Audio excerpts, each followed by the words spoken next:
our new grant, it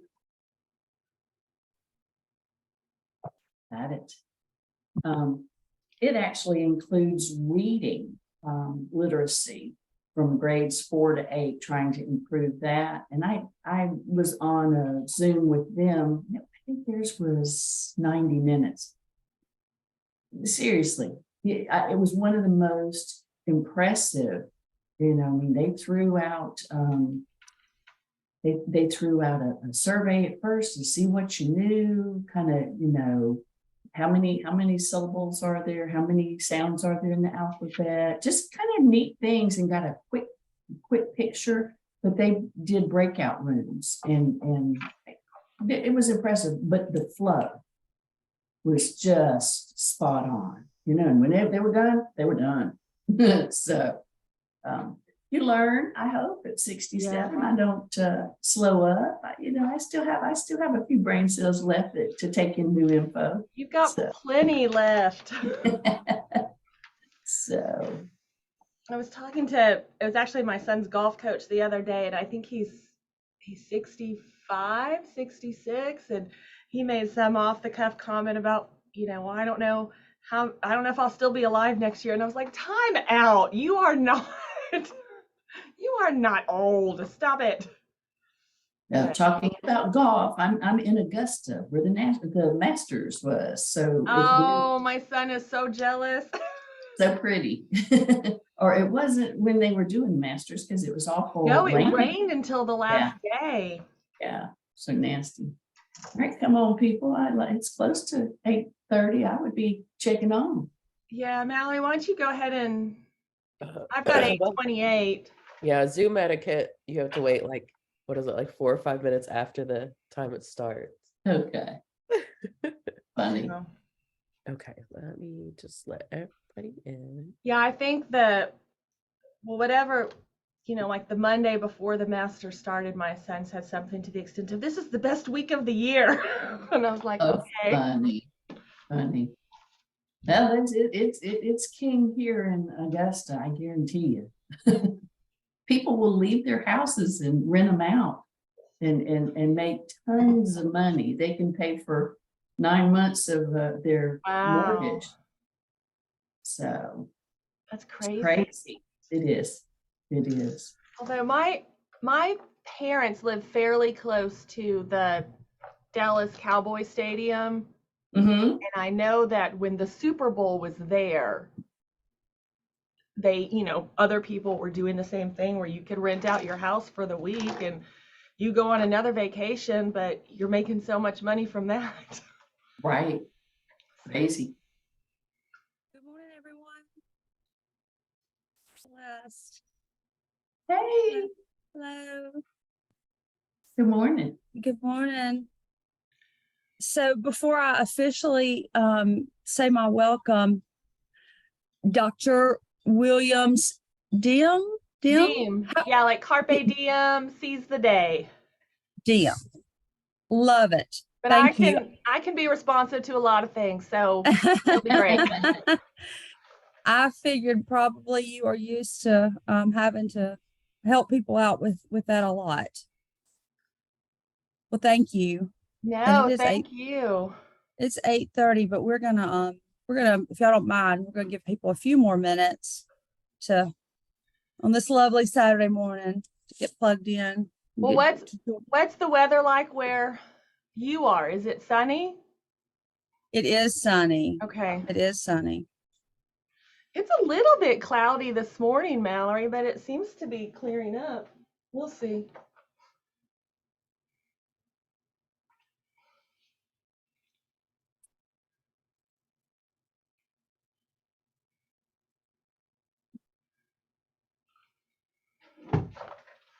I would think Marion and a few other people would already have been on. So well, I just saw Marion for a second. Hey, Rhonda. Hey, sweetie, how are you? I see some people. Good morning. Yeah. Some familiar faces and some unfamiliar faces. I'm just happy to have everybody here. Good morning, everyone. We're going to wait just a few minutes. I cannot hear you. Hey, some of you are not muted.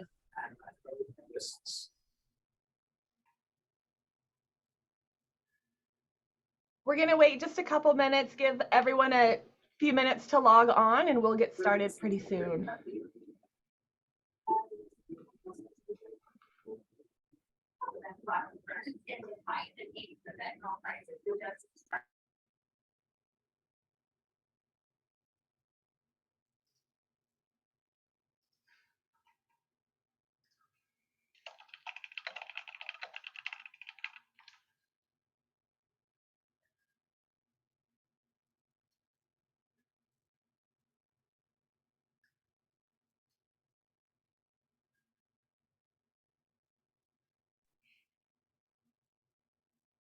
Good morning, everyone. I'm going to be here for a little while and then I have to leave because I have a travel ball grandson that I promised I'd be there today, but I wanted to join for as long as I could today.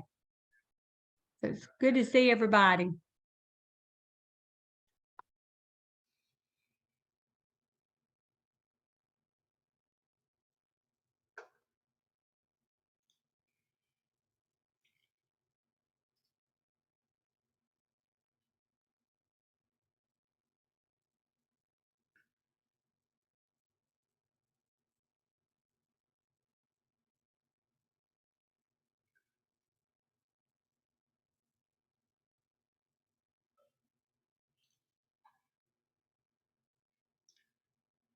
Rhonda, I know you sent me the evaluation. You sent us the evaluation link. Do you want me to share that at the end, or is somebody on your team sharing that? If you could please, this is Celeste, if you could share that at the end, that would be great. And Sure. place it in the chat box. Will do. And- Will do. And I'm having some unstable internet connection. I may take my video off to try to help that out. I just want to let Understood. everyone know what's going on with me. Well, I haven't let anybody in the room for a little bit. So Yeah, let us know when you're ready, Rhonda, and we can get started. I think we're good. Let's go. All right.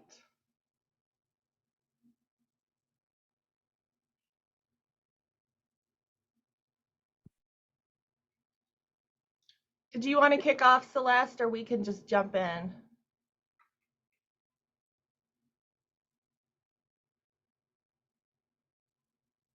I'm sorry about that. Yes, I do. Let me just say good morning and welcome again to everyone. We are so excited. This is the first of 5 transition training presentations that Dr. Rhonda Morton has worked to schedule for us. I'm Celeste Minor. I'm the director of the SPDG grant, and on behalf of the Alabama State Department of Education, I want to welcome you. I'm with the Special Education Services section, and I just want to thank everybody for being here. Quickly, if everyone would please, in the chat box, place your first and last name and your email address. We do want to be able to reach out to you and send you a quick evaluation. As mentioned, it will also be placed in the chat box with a QR code and a link or link. And getting those from you is so important. You may also receive an email prompting you to complete an evaluation also. But again, thank you for being here. And I just want to not spend any more of this valuable time that we have. I just want to say I'm excited. I can't wait. And I'm going to go ahead and turn it over to Dr. Williams-Diem and Dr. Deerdorf. Thank you. Thank you so much, Celeste, and thank you so much, Dr. Morton. We really appreciate the invitation to be with everyone today. So I am Dr. Kendra Williams-Diem. I am the director here at the Zero Institute on Transition and Self-Determination. I have been here, well, I've been at the University of Oklahoma, oh goodness, 14, 15 years now. I have been the director here at the Zero Institute, I don't know, 5 or 6 years now. So Mallory, would you like to do a quick introduction? sure thing. Hi, everyone. I'm feeling a little bit under the weather. So please, I apologize for my voice being a little scratchy today. I've been at the Zero Institute for about 7 years now as a doc student and now as the assistant director. I'm very lucky that I've been able to stay and get to work in my passion area, which is transition. So there is a presentation that we will be going through today. The link has been dropped in chat. And so hopefully if you want to follow along beside us as we present, you can definitely open that there on your home computer. We will also be screen sharing it in just a second. There's a few housekeeping rules that we always go through at the beginning of Zoom presentations, but be prepared to participate today. So this is not going to be the kind of presentation that you can be quiet and, you know, kind of stay quiet and mute the whole time. So we're going to make you talk. So, all right, let's get going. Okay.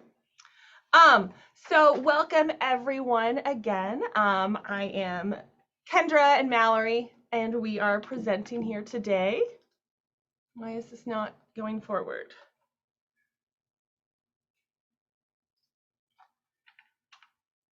Mallory, why is it not clicking? Oh, there we go.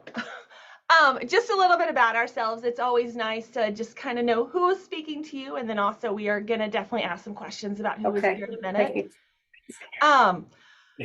As I said, I've been at the Zero Institute for a long time now. I am the mother of 6 children, and my oldest is a junior in high school. My youngest is now in kindergarten. And so for the first time in like 17 years, all my kids have been in school, which is kind of a nice feeling. Another thing that you should know is I am easily mentally distracted. So squirrel comments will definitely throw me off course. So a lot of times I start sentences, not quite sure where they're going. Hopefully I find the end of it before the end of the sentence happens. But hopefully we keep this presentation engaging, fun, and you learn a lot about the way. Mallory, you want to add anything else? No, I'm kind of being the behind the scenes things today. So I'm making sure people are getting in the chat. I'll be dropping all of the links. If you have a chance, please check out the link for materials. I've provided all of the things that we talk about today. And when Kendra has those squirrel moments and thinks about a resource that we didn't include, I'm going to drop it in that Google document so that you have access to it. All right, thank you so much. So before we get too far, I would love to hear a little bit about everyone who's here. So please open that chat feature on Zoom next to you and drop the city that you're in. Of course, I know you're all in Alabama, but around the state. So please just drop the city that you're from and also what your position is, just so we have an idea who's all joining us today.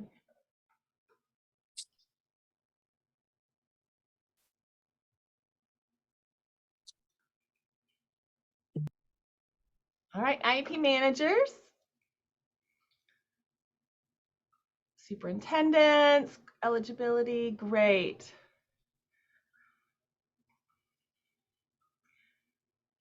Oh, I love that there are parents here.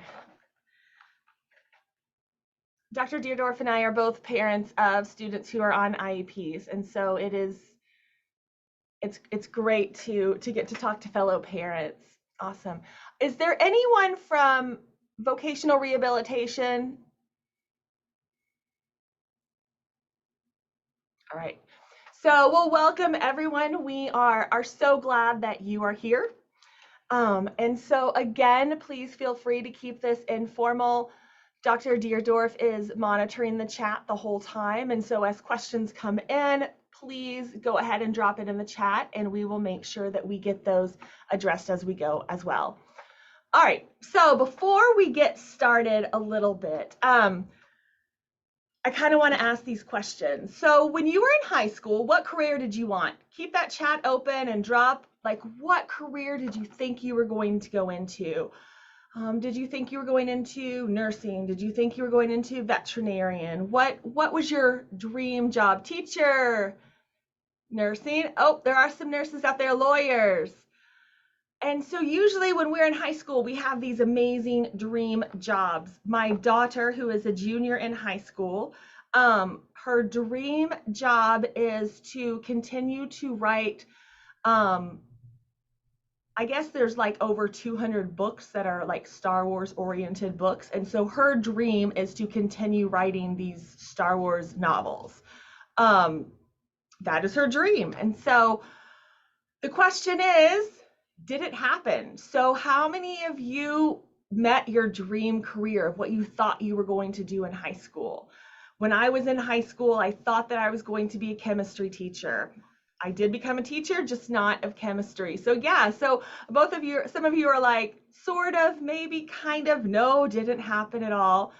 And so then the next question is, at what point along that road did you realize that the career you thought was your dream job maybe not the right career choice for you? And so for some of us, it happens because early on we think, oh, I want to go into veterinarian. This is a common one that I'm sure we've all had experience with, but I want to be a veterinarian. And then the more you learn about what it means to be a veterinarian, you go, oh, I really like animals. Don't think I could handle the surgery aspect of it. Or I don't think I could handle putting animals down when something is needed.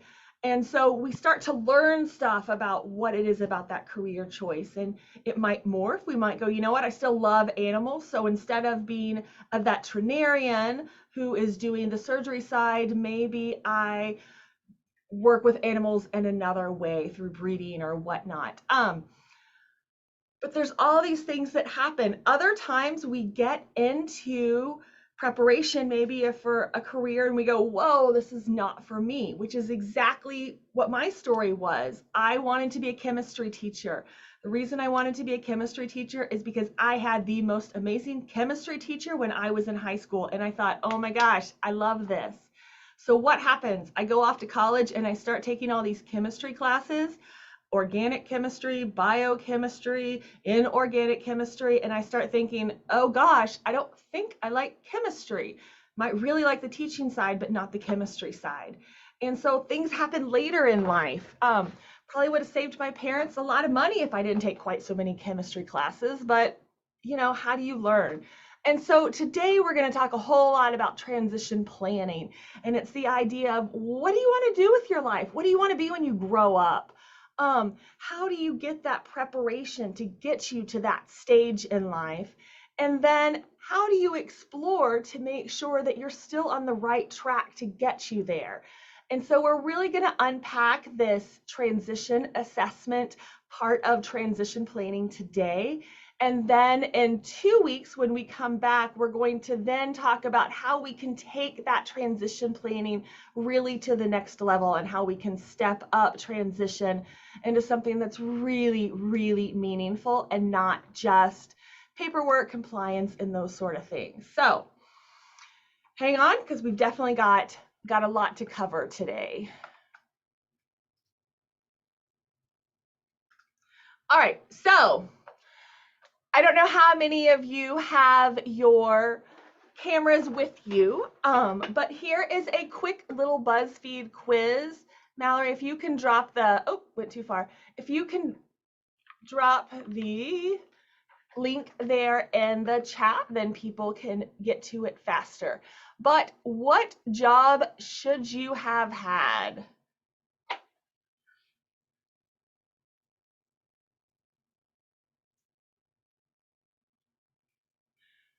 And let me know when the first person, I think there's about 12 questions that little BuzzFeed quiz takes you through. Let me know who the first person done and what job should you have had?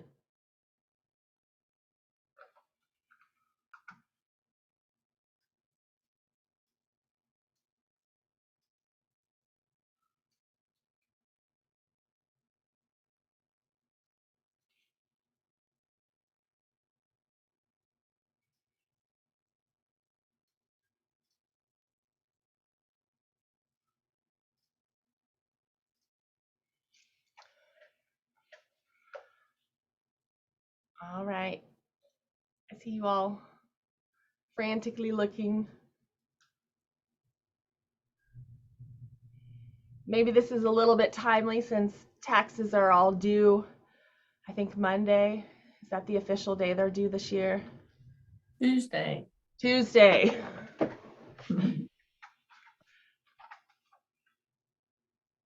All right, so anyone, what job should you have had?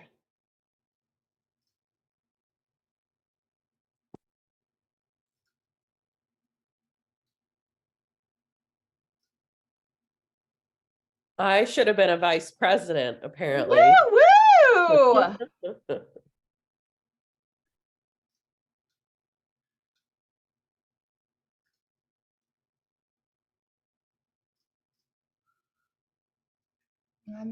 I've done this one before, but I always try to figure out if there's one answer, you know, like try to break the code on the back end of these things. An athlete.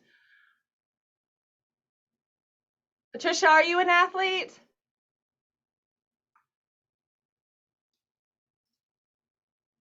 Astronaut. No.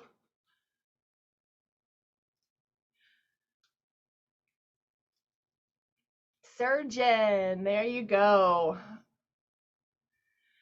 So then the question is, obviously this is a for fun quiz, and there's no research behind this. There's, you know, it's all fun. And so hopefully, and that's why I said I always like to pick different things to see if, you know, there's certain questions that are more important. But the question is then, is this a transition assessment? Artist, I like that one, Vicki. Humanitarian. So would something like this little BuzzFeed quiz be a good transition assessment?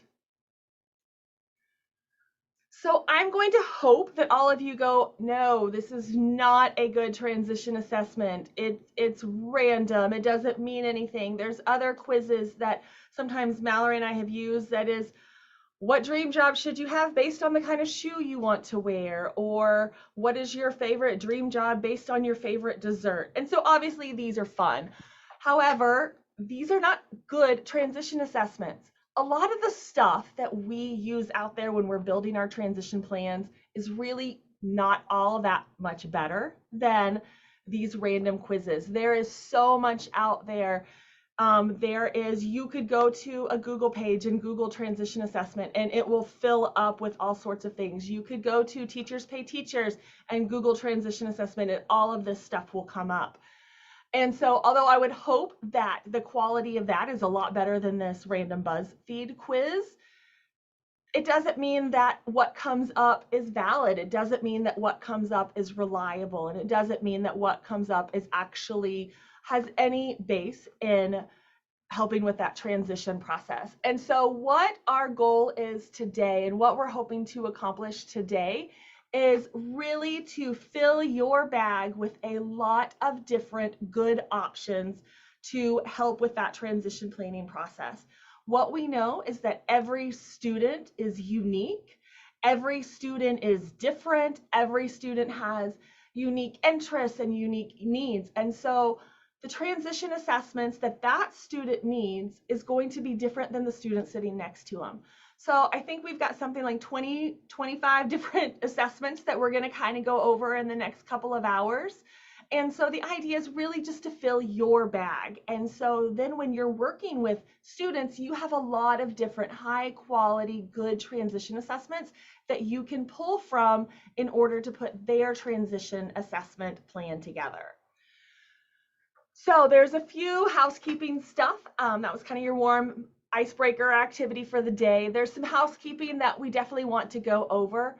We use the chat box. And so if you don't want to participate, I guess you could stay quiet, but this is our way of making sure that even Zoom presentations are still interactive. So we are constantly using the chat box, and we encourage you to use that chat box as well. Please keep your microphone muted unless you're asking a question or anything like that, just to help keep some of the outside noise to a minimum. And definitely be respectful to all of us that are in this room. We're all coming from different environments and different backgrounds and different experiences. And we really want this space this morning to be a safe space for everyone to feel comfortable sharing their experiences, what they've done, and all of that. So the last thing I want to add is channel your inner student, because this is going to be a time to learn. So again, if you have questions, drop them in the chat, and we are more than happy to go through those. There's also going to be times during this training that we're going to specifically ask questions. We are going to pause for about 60-ish minutes to allow people to think through that question and then write a response and then unpack some of those responses. So again, you're going to have to participate this morning. That's the whole plan. We use a lot of QR codes in the training. You saw the one that we just used for the BuzzFeed quiz. We also have the link in there, and so Mallory will drop the link every time we get to a slide that uses a QR code. So know that that is coming. If you have your phone or another device and you're not familiar using QR codes, this slide can definitely help show you apps that will help use it. If you've got an Apple device, it's super easy. You just kind of hold the camera up there and the camera will recognize the code. And so there's a lot of quick links that we will get to as we present as well. If I could add, sometimes these links and QR codes like break overnight, like literally. So I know Kendra probably checked all of these last night before the presentation today, but it happened. So I will make sure that I am providing you with the updated link if it doesn't work in the chat. Yeah, there's free websites you can go to get QR codes, but I guess they're only good for so many days. And you know, we're teachers at heart, so I'm way too cheap to actually pay a website to give me a QR code that lasts forever when I can do something for free. So, oh, one more thing, Kendra. Go for it. If anybody needs any like specific help or is not maybe comfortable sharing out with everybody in the chat, you can directly message me, or please feel free to message everyone on the chat. Like Kendra said, we're trying to make sure that this is a safe environment for you all to learn. So we appreciate all of the activity in the chat that keeps Kendra and I going too. So we love it. It's like being in the classroom again. Otherwise, sometimes we feel like we're talking to the void of the internet. So thank you so much.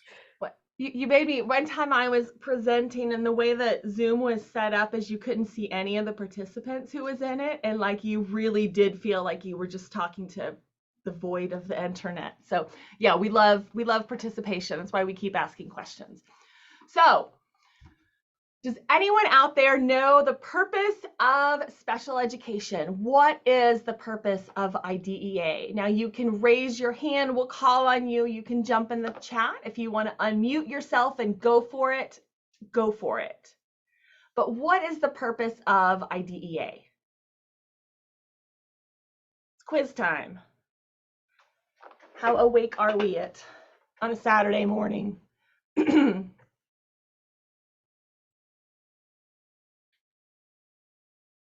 Levelize the playing field. It's a good one. If you're thinking of an acronym, you're probably on the right track. Absolutely. We have so many acronyms in special education. Love our acronyms. Specialized instruction, FAPE. Yes, FAPE is super important. Yeah, meeting individual student needs. And so this is why IDEA came about. It's because, you know, gosh, I don't know, almost 50 years ago is when Education for Handicapped Children Act came out in 1975. And so we have come a whole long way since then. But the whole purpose of it is to make sure our students with disabilities are getting the services that they need, level the playing field, providing FAPE, making sure that they're getting the accommodations and modifications and all of those kind of things. And then we also have this little clause, which is like my favorite thing in the whole world, because I can turn to my colleagues who, let's say they're doing their research in another field of special education, and I can say, but the entire purpose of IDEA is transition. We have a free appropriate public education, that we use special ed and related services to make sure that students are getting their unique needs met. And the whole purpose of meeting their unique needs is to prepare them for further education, prepare them for employment, and prepare them for independent living. And so when you get to the heart, the real purpose of IDEA, it's all about preparing people for adulthood. It's about making sure that they have the skills and everything that they need equipped with so that they can be independently functioning adults. And that is transition. And so we do this through FAPE, we do this for modifications, we do this through accommodations, we do this through making sure we're paying attention to all the unique needs of students. But when you really get down to the heart of it, it is all to make sure that they transition successfully, that people are prepared to leave high school to be adults in their community, to be active adults in their community. And so next time somebody asks you, what is the purpose of IDEA? Absolutely FAPE, 100%. And it's FAPE so that people can transition into life. And so usually when you ask people, you know, what is the most important thing that you learned in school? In fact, I a lot of times will start by asking that question. What is the most important thing you learned in school? Most of the time people don't come back and say, you know what, I learned the quadratic equation. I pick on that one because I have a 9th grade son who's taking algebra this year, and he was like, am I ever going to use this? And I said, well, you might. It all depends on what job you end up in. I said, but you know, I'll be honest, I haven't used the quadratic equation for like 30 years and I've been okay. And so for all you math teachers, hopefully I didn't just offend you. But these, yeah, I mean, you learn math, you learn reading, you learn these things, but a lot of times the most important things we learn are those adult skills that we need. I learned that I function way better in the morning, and so whatever job I have cannot keep me out late at night. I learned that I really like people, or I learned that I don't like people. And so I learned how to work together in a group. And so a lot of times when we really get down to what is the most important thing you learned, it's those adulting type skills too. So love throwing out there. Feel free to tell all of your colleagues that transition is the most important thing that students learn. But we'll keep moving. So IDEA defines transition really in 3 parts. It has to be results oriented. And so we're making sure that transition is not just a piece of paper that becomes part of the IEP. Transition is meant to produce results, and it's preparing students for these results that are coming. Transition also has to be student-centered. It's based on the student's vision and the student's plan for their future. I was recently working with a school district here in Oklahoma, and an exceptionally large part of their transition plans all had the students going into military. Even students who probably would not be able to get into the military due to disability, that's still what the transition plan said. So in working with the school district, I said, why are so many students entering into the military? And it was the default. It was like that if the student doesn't know what to do, then the district would go into the military. Well, that's not based on the student's plans. That's not necessarily based on what the student wants. And so we have to make sure that transition plans are just as individualized, if not more than the rest of the IEP, as where every student may take algebra, every student has to take English 1, 2, 3, 4, every student has to have these certain credits for graduation. The transition plan is totally unique to that student. And then lastly, the transition is coordinated. It was not meant to be one person planning it. It was not meant to be just the school district. Obviously, we have to have student support. If we don't have students included, how can we make it individual to them? But it was meant to be all of these different people coming together to come the plan, to make that plan. The student, the family, school personnel, we have adult agencies, vocational rehabilitation, if students work, employers, military representatives. It takes a village to help transition a kid out of high school. And a lot of that transition is about bringing that village together so that all the voices are heard into the room to make sure that that student transitions successfully. All right. One of the other quick things I want to go through is transition age. So IDEA has some pretty specific recommendations for transition planning. It says that transition planning has to start by the time a child is 16 years old. But what does Alabama law say? What age is Alabama?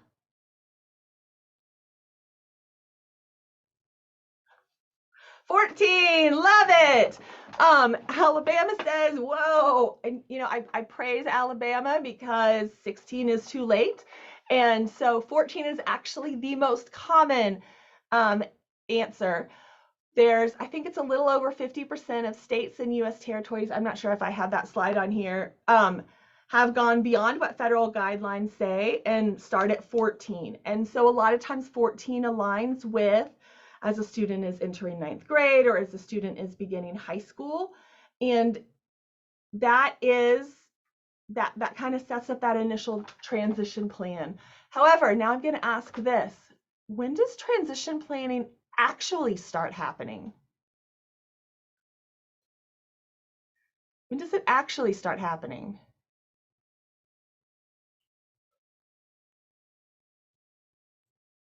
Middle school, birth. Anyone else want to chime in?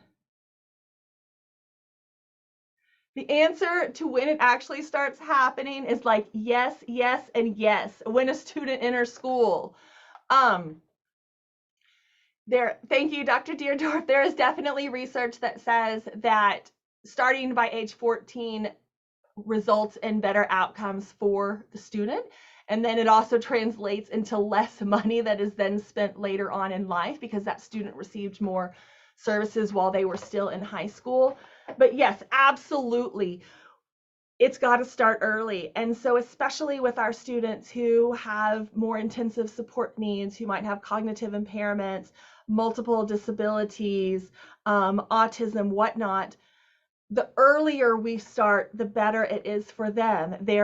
Some states have DD waiting lists, developmental disability waiting lists that take years and years and years. And so if you wait till even age 14, that student's not going to be able to take advantage of those services when they complete high school.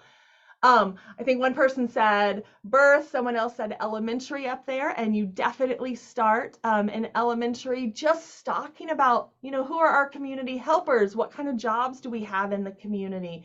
And all of those things really start building that transition awareness, because it turns out you can't plan for a job that you don't know exists.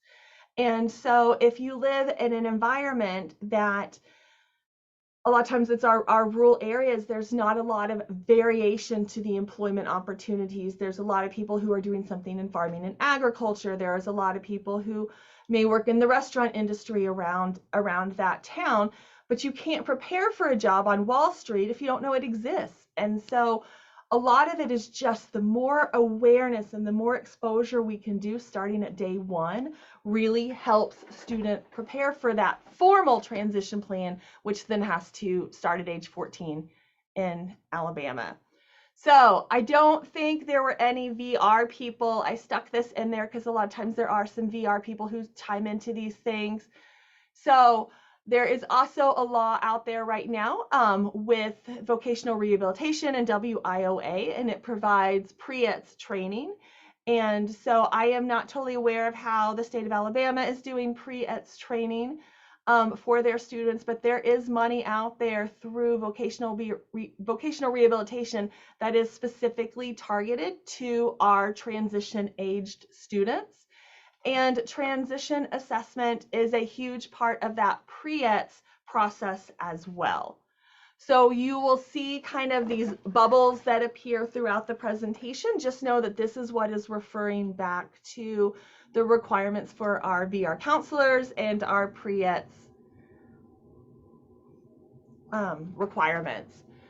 So, #facts. I was a former high school teacher, so although there wasn't hashtags when I was a high school teacher, I now have high school kids. So these are the things you get all the time. So These are things that we know. Students who receive good transition services have better transition outcomes. And it makes sense. If you've helped prepare someone for transition and you've worked on the skills that they need, they have better outcomes. Higher rates of employment, higher rates of self-determination, higher rates of going to post-secondary education. Students who receive satisfactory transition services, that means more or less compliant, they're satisfactory, they're meeting the needs that they have to meet, are more likely to go to college, more likely to be independent. So what we do in high school, what we do when the student is still in school to prepare for that transition process really has a direct relationship to how that student transitions out of high school and then starts their adult life. We also know that transition planning is a predictor of post-secondary education, kind of what Mazzotti had just said. The connection between quality, compliant transition plans, better outcomes is well established. Over and over and over, we can make the claim that a compliant transition plan really does result in better post-school outcomes. So basically, better plans equal better services, equal better outcomes. So when we all go back to that planning process, how do we come up with the very best plan for the student? How do we come up with the most appropriate plan for this student? How do we make sure that we're doing everything in that plan, dotting all of our I's, crossing all of our T's, taking it to the next level, because we know better plans, better services, better outcomes. And we all want better outcomes for our students. So that kind of gets us into compliance issues, indicator 13. I am hoping that most of you are pretty familiar with indicator 13. This is kind of the slide presented a little bit better. Quality plans, compliant plans, better services, better outcomes. And there are really these 8 kind of required elements that all factor into that indicator 13, which is of course one of the ways that the government benchmarks, Department of Ed benchmarks our compliance to IDEA, our progress towards all of that. And the very first one, right off the bat, appropriate measurable goals that cover the areas of education, employment, and independent living. The law actually says independent living as needed, but you'll probably hear me say this at least 10 times this morning, that I have never met the person who doesn't need some kind of assistance with independent living. I've never met the person who understands all the laws about what it takes to rent an apartment. I have never met the person who understands all the processes of buying a car. And so I was just talking to a college student the other day. It's spring, and so people are trying to figure out where they're going to live next year as they come back to college. And one of the students said, I can't believe I have to pay money to get out of my lease. And you're like, well, what did you think was going to happen? You know, and so college students still need help with independent living. As we age, we still need help with independent living because things change. So even though the law may say independent living as needed, have it there for everyone, because quality transition planning does matter. Going on, it has to be updated annually. Number 3, huge, it has to be based on age-appropriate transition assessment. Then we go into transition services, have to help the student meet their goals. So we have to know what their specific goals are. Transition services are then reflected in the courses student take. They have to be updated within the IEP portion. We have to show that students were invited to it. And then also we have to show, especially if appropriate, that other adult agencies, other individuals were part of that transition plan. So if we get down to it, we've got these like 6 areas at the top, and they're the ones that are highlighted in red. All of these hinge on that transition assessment process. That is the basis for which the entire transition plan is going to happen. I've been talking too much. This is one of my favorite things that we kind of talk through here at the Zero Institute a lot, and we call it the fluff scale. And the idea is, as children or as young adults or adolescents start to explore career options, start to explore what they want to do when they finish high school, then that amount of fluff in the scale can be pretty high. And so a lot of times you'll ask, Mallory, I'm going to pick on Presley for a minute. Presley is Mallory's daughter, and when she was 4, I don't know if it was 4 or 5, Presley wanted to be a princess, you know? And what little girl doesn't want to be a princess? And so, you know, you can be like, I'm in kindergarten, want to be a princess. Is there a lot of fluff in that? Well, yeah, you know, but it does happen. Kate Middleton got married and she is now a princess. And so it is possible to become a princess. It's a real thing. Probably not going to happen, but it's okay. And you can start exploring, well, what does it mean to be a princess? What do princesses do? Whenever someone tells me that they want to be something, I always go, what is it about that job that you want, that you like? What is it about being a princess that you like? Is it helping people? You know, princesses do a lot of work in the community, and they go to a lot of things, and they help raise money for different charities, and unpacking it. So as where someone might be like, I want a princess so I can wear a big ball gown and walk around, you know, that's all great. But I really try to unpack stuff. You know, when people tell me that, you know, even off the wall stuff, I'm like, what is it about that job that you really like? And so my new other person I like to pick on with the fluff scale is my own personal son. He is now 15. He is in high school. And when he was in kindergarten, and of course, it's a little strange because I was talking to Rhonda this morning, who of course told me she lived in Augusta. When my son was in kindergarten, he told me that his goal in life was to win the Masters. And as a kindergartner, I went, oh, that's so cute. You know, here you are, little thing. When he was about 6 months before that, my husband and I do not play golf. We are driving by the local golf course, and he looks out the window and says, what sport is that? And I said, golf. And I said, why? And he says, I think I need to play that. And I literally said to my poor 5-year-old child, I think that's the boringest sport out there. You don't want to play golf. I said something to the extent of, if you still want to play golf when you're 6, we'll talk about it. My child woke up on his 6th birthday and said, I want to play golf today. And I thought, oh gosh, what have I done to myself? So fast forward several years, my little kindergartner is now in high school. He is 6'3". He has made the varsity golf team. He is a very accomplished freshman golfer. He is getting scouted by D1 schools to go play golf in college. And so as fluffy as I thought his goal of winning the Masters was, he's working towards it. So what do? Alabama, there you go. So I say fluff scale. Our kids come up with crazy things when they're little. Our job is to figure out what it is about that and foster it. Let them take their passions. So as they work their way from elementary school into middle school into high school, we can take their passions and make that a real career option for them.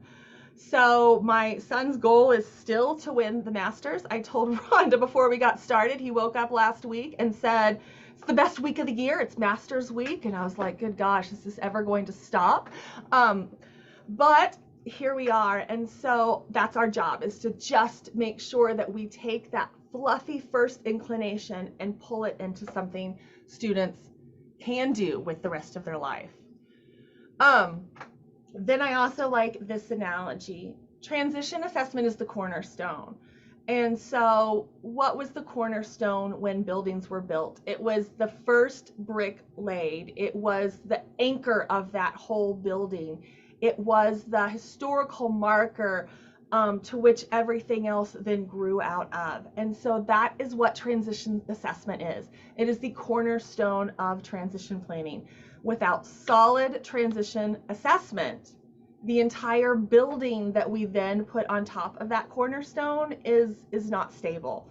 With solid transition assessment, we can then build the house of transition planning for that student that is completely anchored and realistic, compliant, and all of those things. So with that introduction, we're now going to kind of get into okay, so you have established that transition assessment is super important. Just tell me what I need to do, right? So there are a few recommendations for best practice.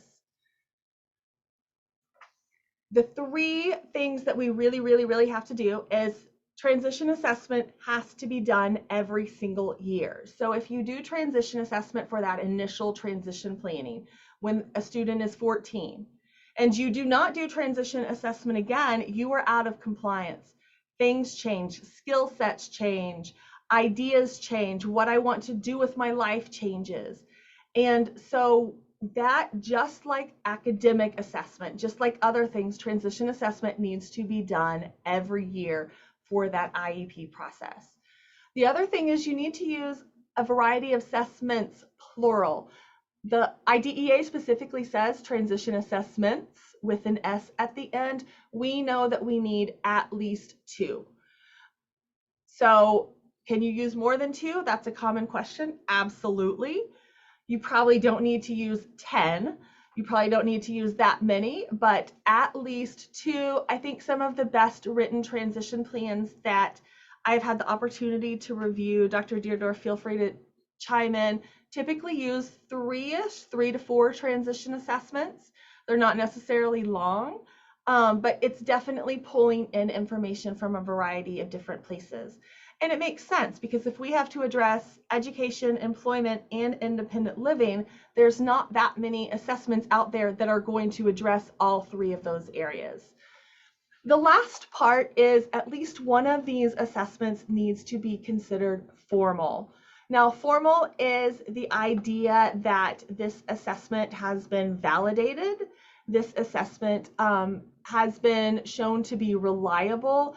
This assessment basically has statistics and analysis behind it that show that this is a good assessment. This is an appropriate assessment for that student.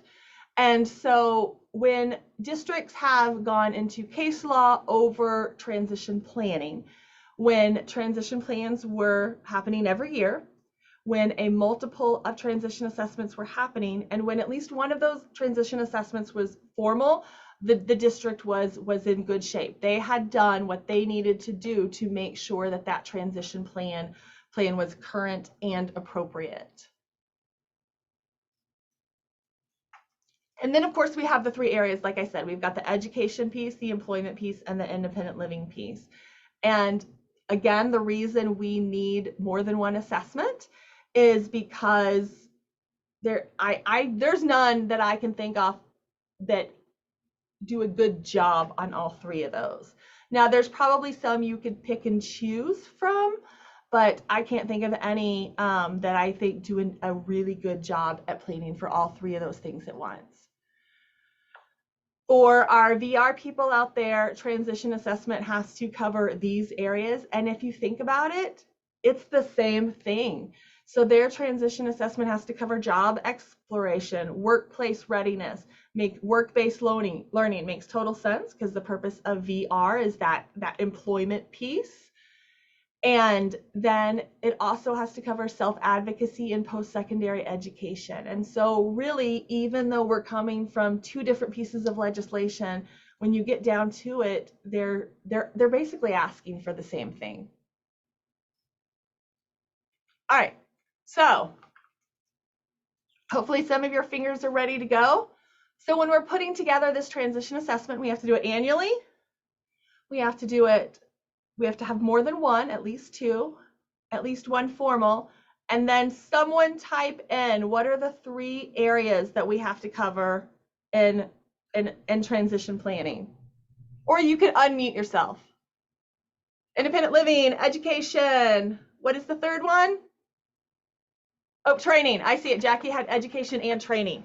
So yeah, so education, further education, and employment can be whatever that. Employment, independent living, there we go. So they're all there. Those are the 3 areas that have got to be represented. Now, this is kind of how I visualize transition assessment. There is not a wrong or right way to do it. In fact, sometimes I redo how I visualize it because we all change, we all grow. And so I'm going to kind of go through 5 areas today. This is not set in stone. It does not mean that you need to pick an assessment from each one of these domains, the 5 that are listed. It does not mean that you can't pick 2 assessments from one domain. This is just kind of how I mentally clump them together. But the truth is, as long as you are doing what that previous slide said, oops, let me go back, of annually more than one and at least one formal, you're addressing the areas, you're fine. You're totally fine. Transition assessment isn't like this high stakes assessment that we're making major placement issues off of. And so there is a lot of variation in what you can do and still be compliant. So I'm going to give you just a few minutes, actually like 60 seconds, so I shouldn't say a few minutes. Think and share. Where are we going to start out at? So which assessments are your go-to transition assessments right now? If you are getting ready to do a transition plan, what do you typically use for assessment?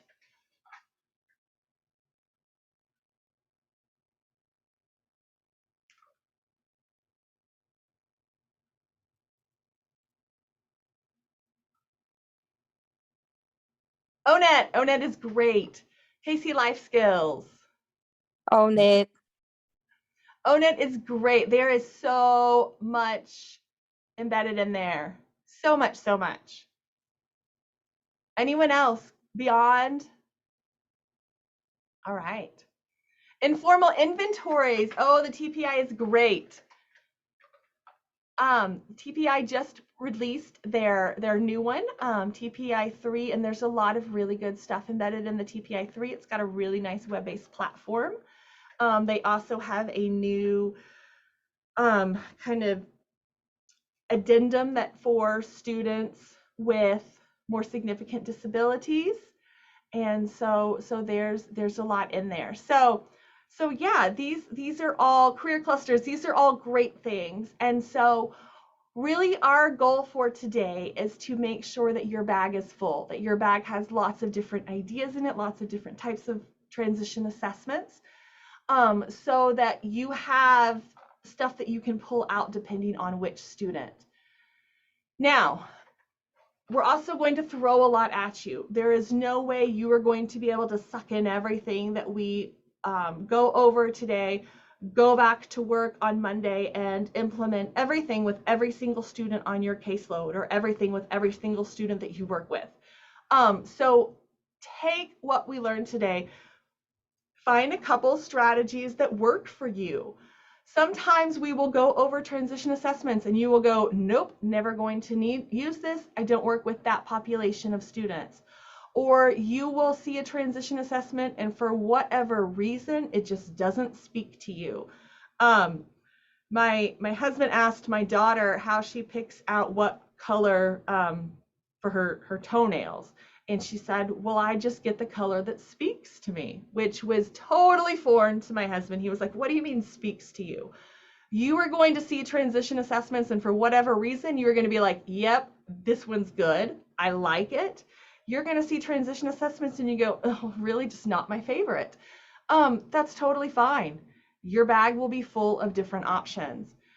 And then think of someone that you work with, a coworker, other parents. I love that there are parents here today, administrators, friends, and share what you learned. And so for those of you who are our transition coordinators, our IEP coordinators, how can you share this information? So again, we're going to learn a lot today, and it'll be good. All right. The other thing that I will do often after going over an assessment is 1 through 5. You either hate it or it's great. Again, this can be really different depending on the population that you work with. And you won't hurt our feelings even if we like made it. No, you will not hurt our feelings at all. Now, I will say that the ones I truly can't stand Usually don't make it into my presentations because I just can't stand them. However, there's definitely ones on this presentation that are my go-tos, and there are ones that I'm like, yeah, well, I'll kind of use it sometimes. If that's what a district has, I'm okay with it, but it's not always my favorite. So yes, we are very opinionated, unfortunately or fortunately. So, all right, we're gonna go for about 15, 20 more minutes, and then we're gonna have a break. So hopefully you can stick with me a little bit longer and we can get through the next section, and then we'll have a break going forward from that. So the tag is definitely one of my favorite transition assessments. It is probably because I am very biased to the tag. Dr. Deerdorf and I are both authors in the tag suite and have worked with the tag for years and years. And so the tag was developed by researchers here at the Zero Institute. Who has used the tag before? I know a couple of you mentioned it earlier. Any hands going up? I see a couple hands. Yay, people have used it. When it was free, yes, that's a great point. The tag does have a cost associated with it. It is $3 a set, which means that for each student, it costs $3 to do a set. There's different versions of it for the parent, the professional, and the student. And so the set is those three that go into one student transition plan. We also, now we do have, discounted rates probably isn't the right words, but we have packages for school districts. Depending on how big school districts are, we definitely work with school districts that it lowers the price quite dramatically from the $3, but there is a cost associated with tag. It is quite literally the cost that it keeps to keep the servers running. And so we have tried to maintain that as low as we absolutely can. And that is the price for us to make sure that all the servers are running. And of course, we also have someone that we pay to do the backend coding and make sure that everything is working well. So TAG stands for Transition Assessment and Goal Generator. The TAG has 2.5 parts to it. The reason I say 2.5 is because we have TAG High School, which has been validated for students in high school. TAG High School is going to be our students who are going on to competitive employment, competitive post-secondary education, our students that are probably in majority of general education classes, definitely need assistance in special education, but you know, that's our TAG High School group. We also have TAG A or TAG Alternate. TAG Alternate is available for students who are educated on alternate standards. So we're really talking about our students with more significant cognitive disabilities, our students that are more apt to be in special education classes all day, our students that really intensive support needs. And then we have TAG Middle School is coming. We have been working on TAG Middle School for it feels like, I guess it's only been 1.5 years. We are getting ready to field test it. We have all the items written. So if any of you work with middle school students, we wanted to kick it off this spring, but of course now it's April, so we're not kicking it off till August. But we will be field testing TAG Middle School starting in August. So if any of you do work with middle school students, we would love to have you help us field test the middle school version. We actually pay you to do it. So you can earn, I think it's $40 per student that takes the tag. Now there's a lot kind of embedded in there, but we are getting excited to see the items that are coming out with the TAG Middle School. So here are just some screenshots that go through TAG, what it looks like, what it does. This shows the TAG, and this is a screenshot from TAG High School. TAG High School has 8 constructs that it really gets into: strengths and limitation, perseverance, knowing your disability, self-advocacy, And there's questions within the tag high school that hit at those constructs. Tag A has 5 constructs: academic skills for independent living, employment skills, social skills for employment readiness, and all those questions then get at those 5 constructs. So as you work through the assessment, you're going to be faced with questions. Answer them on a 1 through 5 scale for the teacher. Student versions are only on a 1 through 3 scale. And then within that server space, you don't have to do any of the analyses. All the analyses happen and then come back that triangulates the results from the teacher, the parent, and the student to give you a profile for your student who just took the assessment. It tells you their strengths and weaknesses. It shows you how the student compared to other students who have taken the tag. It shows, like I said, their greatest strengths. It also looks at their weaknesses, areas that they need help in. It provides you a statement of present level of performance, how that student did on the assessment.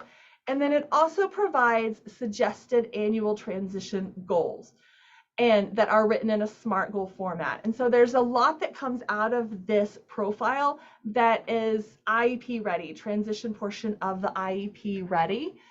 And so it really, the tag was designed, not only all the items are correlated with evidence-based practices, evidence-based research of what students need to finish high school and be ready for their adult life, but then from those results, we give you information that can be just plopped right there into the IEP. Now, definitely read it, make sure it says what you want to say, but it was designed to become part of the IEP. So this is what a profile looks like.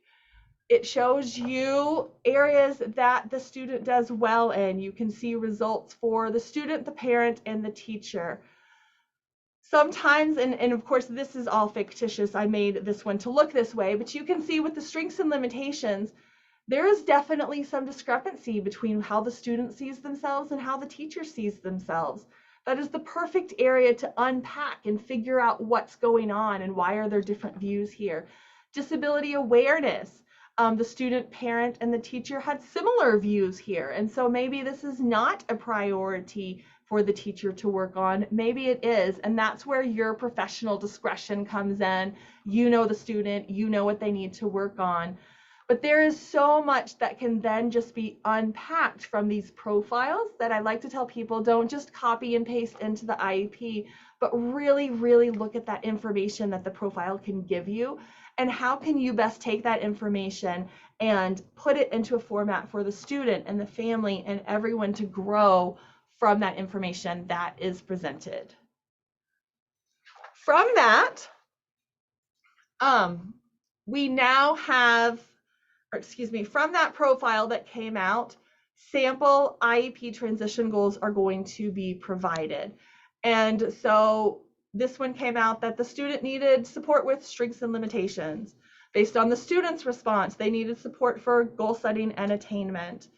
From the professional response, they needed support with employment.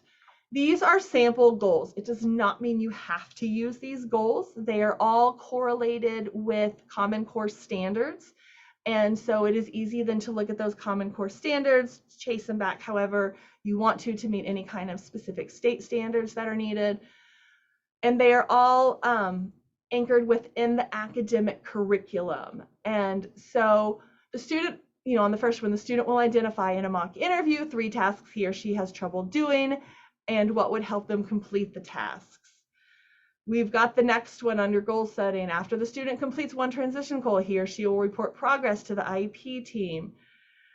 A lot of these are then correlated within the academic curriculum, so we can show we can definitely meet transition goals within English classes, within math classes, science and social studies, etc. So transition is not meant to be necessarily a standalone little silo of goals that our students are working on, but can definitely be made part of that academic curriculum and can be addressed within the general education classroom.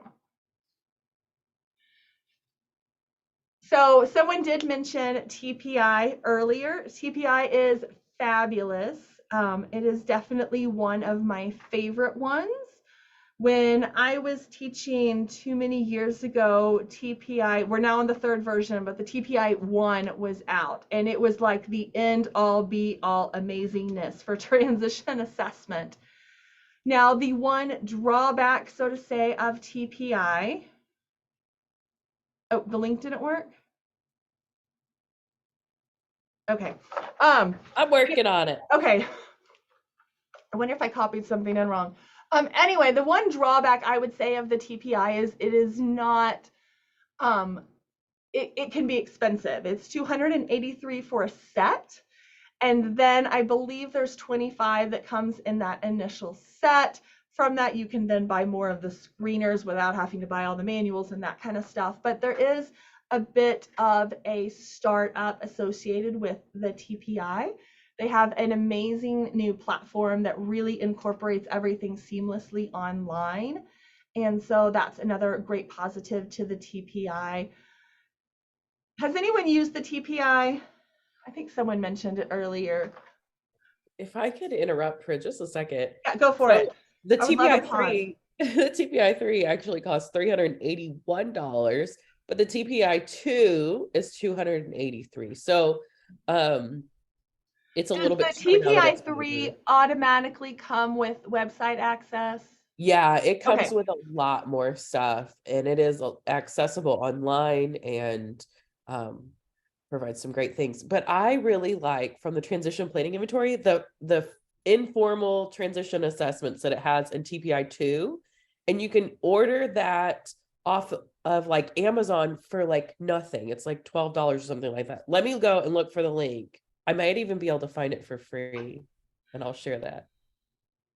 I know, Mallory, I know they've got there's the original transition, informal transition planning, which was that the one that was like blue and purple, green and purple? And then they have the next one, which is like orange and yellow. I know I have the blue and the first one in a PDF because they're not printing it anymore. So Rhonda, if you email me, I can send you that PDF of the first informal transition planning. I will, if you don't email me, I won't remember it though. Is that the blue and green one, Mallory? It doesn't have a color because Okay. it's just online, but I think Okay. so. I think it's the blue and green one. It's the TPI 2, and that's the free reproducible. Okay, purple. It might be purple. I will definitely email you right now. Okay. I won't remember. I promise I will get off this and be like, wait, it's Saturday. So thank you, Rhonda. But yeah, as Mallory said, there are amazing informal assessments that then go with the TPI. I think I've got a couple screenshots here. These are just screenshots that come from the TPI. So there's independent living screeners, there's employment screeners, there's money management screeners, there's transportation screeners. So this is one of those few assessments that can cover the whole gamut. The TPI is considered formal. It's long though. That's probably the biggest drawback to the TPI is I think there's over 126 questions. I'm not 100% sure off the top of my head, but there's that initial survey, then there's parent surveys, then there's additional surveys, there's extra screeners you can do. And so within the TPI, it can actually get fairly complicated how everything imports in. So most of the time I tell people, unless you're using the TPI for research purposes, which turns out most of the people with the online version, you don't have to correlate like you did on that paper and pencil, which is what makes that online system so much nicer. However, there's of course the price associated with it. So anyway, there's kind of a lot of behind the scenes work to getting that TPI scored. The nice thing I say about transition planning is the end score doesn't as much matter. You're trying to figure out where the student has strengths and where they have weaknesses. And so just based on, kind of the screeners that we have up there right now, If you gave a money management section and the student scored very low on the money management section, you could easily write goals over how that student needs financial awareness, even though the TPI was not scored perfectly. Vice versa, you might go through transportation and be like, you know what, the student has their own car, they have a driver's license, they can get around in the community just fine. This is an area the student has strengths in. So this is not an area that we want to write a goal and inverse whatnot. So there is so much embedded in the TPI. But as Tammy just said, what you used to have to do is basically take all of these different sections, score them, pull it together on a cumulative sheet. Cumulative sheet could tell you where all the strengths and weaknesses were, and would then even correlate it to informal assessments that you could get more information on that area. So there's so much packed into this. It's just a lot. I don't know if I said that very well. There's so much packed into it. It's absolutely one of my favorite ones. There's just a lot to it. It's more cumbersome. It's not the quick screener checklist that some of the other assessments are. So then we have the ABES Adaptive Behavior Scale. And so for reference, this was written as an adaptive behavior scale. It was not necessarily originally developed as a transition plan or as a transition assessment. Both the TAG and the TPI were specifically developed to be for transition planning. However, there is so much information we can get out of the ABES behavior scale that is directly related to transition planning. Does the student have the correct behavior when they're at school? Do they have the correct behavior when they're out in the community? Do they show appropriate grooming habits? Do they know how to do all the hygiene properly on their own? And so there's a whole lot that we can work from adaptive behavior scales. Now I know there's more than just this adaptive behavior scale. A lot of information from adaptive behavior scales can definitely be appropriate in that transition planning assessment. So especially, yeah, so I was about to say that, Mallory, especially if your school psychologist, the person who is doing testing within your district, if they are using adaptive behavior scales for those reevals or to keep things up to date, then this is an area where you can take an assessment that's already been done. If that assessment's been done recently within the last year, you don't have to reinvent the wheel. Take something that's already been done and use it for transition planning. It doesn't mean that those two assessments that are for best practice have to be specifically given only for that transition planning reason. Crystal, I love it. You said hygiene habits are very important in middle school. Having just finished all the middle school literature review and writing the items, you are totally right that ability to come to school ready and dressed and appropriate and all of that definitely came out in that middle school literature. So I'm looking forward to the first field test. It'll be fun. So from Hawthorne, this is the same author as the ABES, we have a transition behavior scale. Now, unlike the adaptive behavior scale, this one was more specifically written with that transition planning in mind. Ask questions, fairly similar. So there's a lot of correlation between the transition behavior scale and then that adaptive behavior scale. So is the student responsible for appropriate care? Do they respond to the right environmental cues? Can they stay in a work area for a time? Can you follow the rules? Can you follow directions? And so you'll see a lot of similarities between that adaptive behavior scale and then the transition behavior scale. Definitely, I mean, they're connected, written by the same authors. This one was just created for transition planning in mind. All right. I am going to pause here so I can get a good drink. It is 9:45, so I am going to give you a 10-minute break, and then we will come back at 10:55 and keep going. So everyone go refill your coffee, take a water break, and we'll be back. an hour later there. So Oh. 11:55 or 10:55. You were right, Kendra. Sorry. Whoop. Okay. 55 after the hour. Yes. All right. I will see you all very soon.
All right, if everyone can come back, you have had your 10-minute break.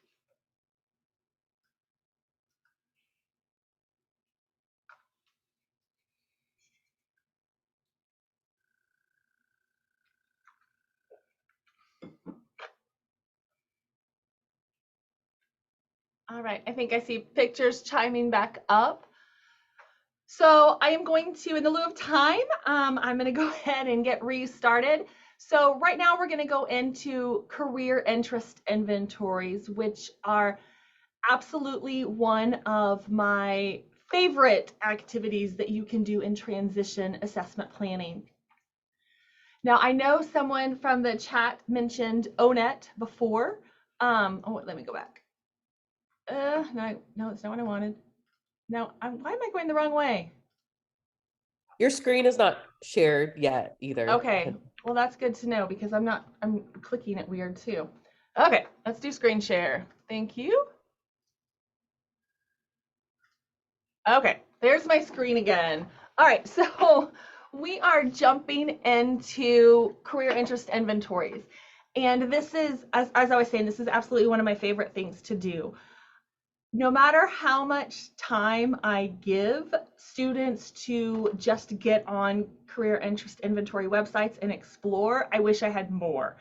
And so don't underestimate the time involved that it really takes to dive in and look at a lot of these inventories and take advantage of all of the different aspects that are embedded on some of these websites. So ONET is probably the most common interest inventory profiler. It is free. There is so much free stuff out there. There is an interest profiler within ONET that is basically the RISEC. So it asks students a whole bunch of questions and then it decides if they're realistic or investigative or art or technology. And then there's all of these different acronyms that spell RISEC. And so this is really a great career exploratory move.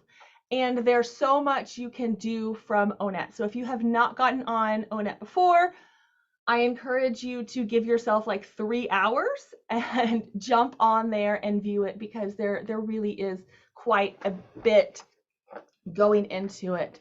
So once you have finished your RISEC, or I guess you don't have to do it as well, but once you have finished kind of that profiler, it then gives you jobs that are related to the different areas that you sorted into.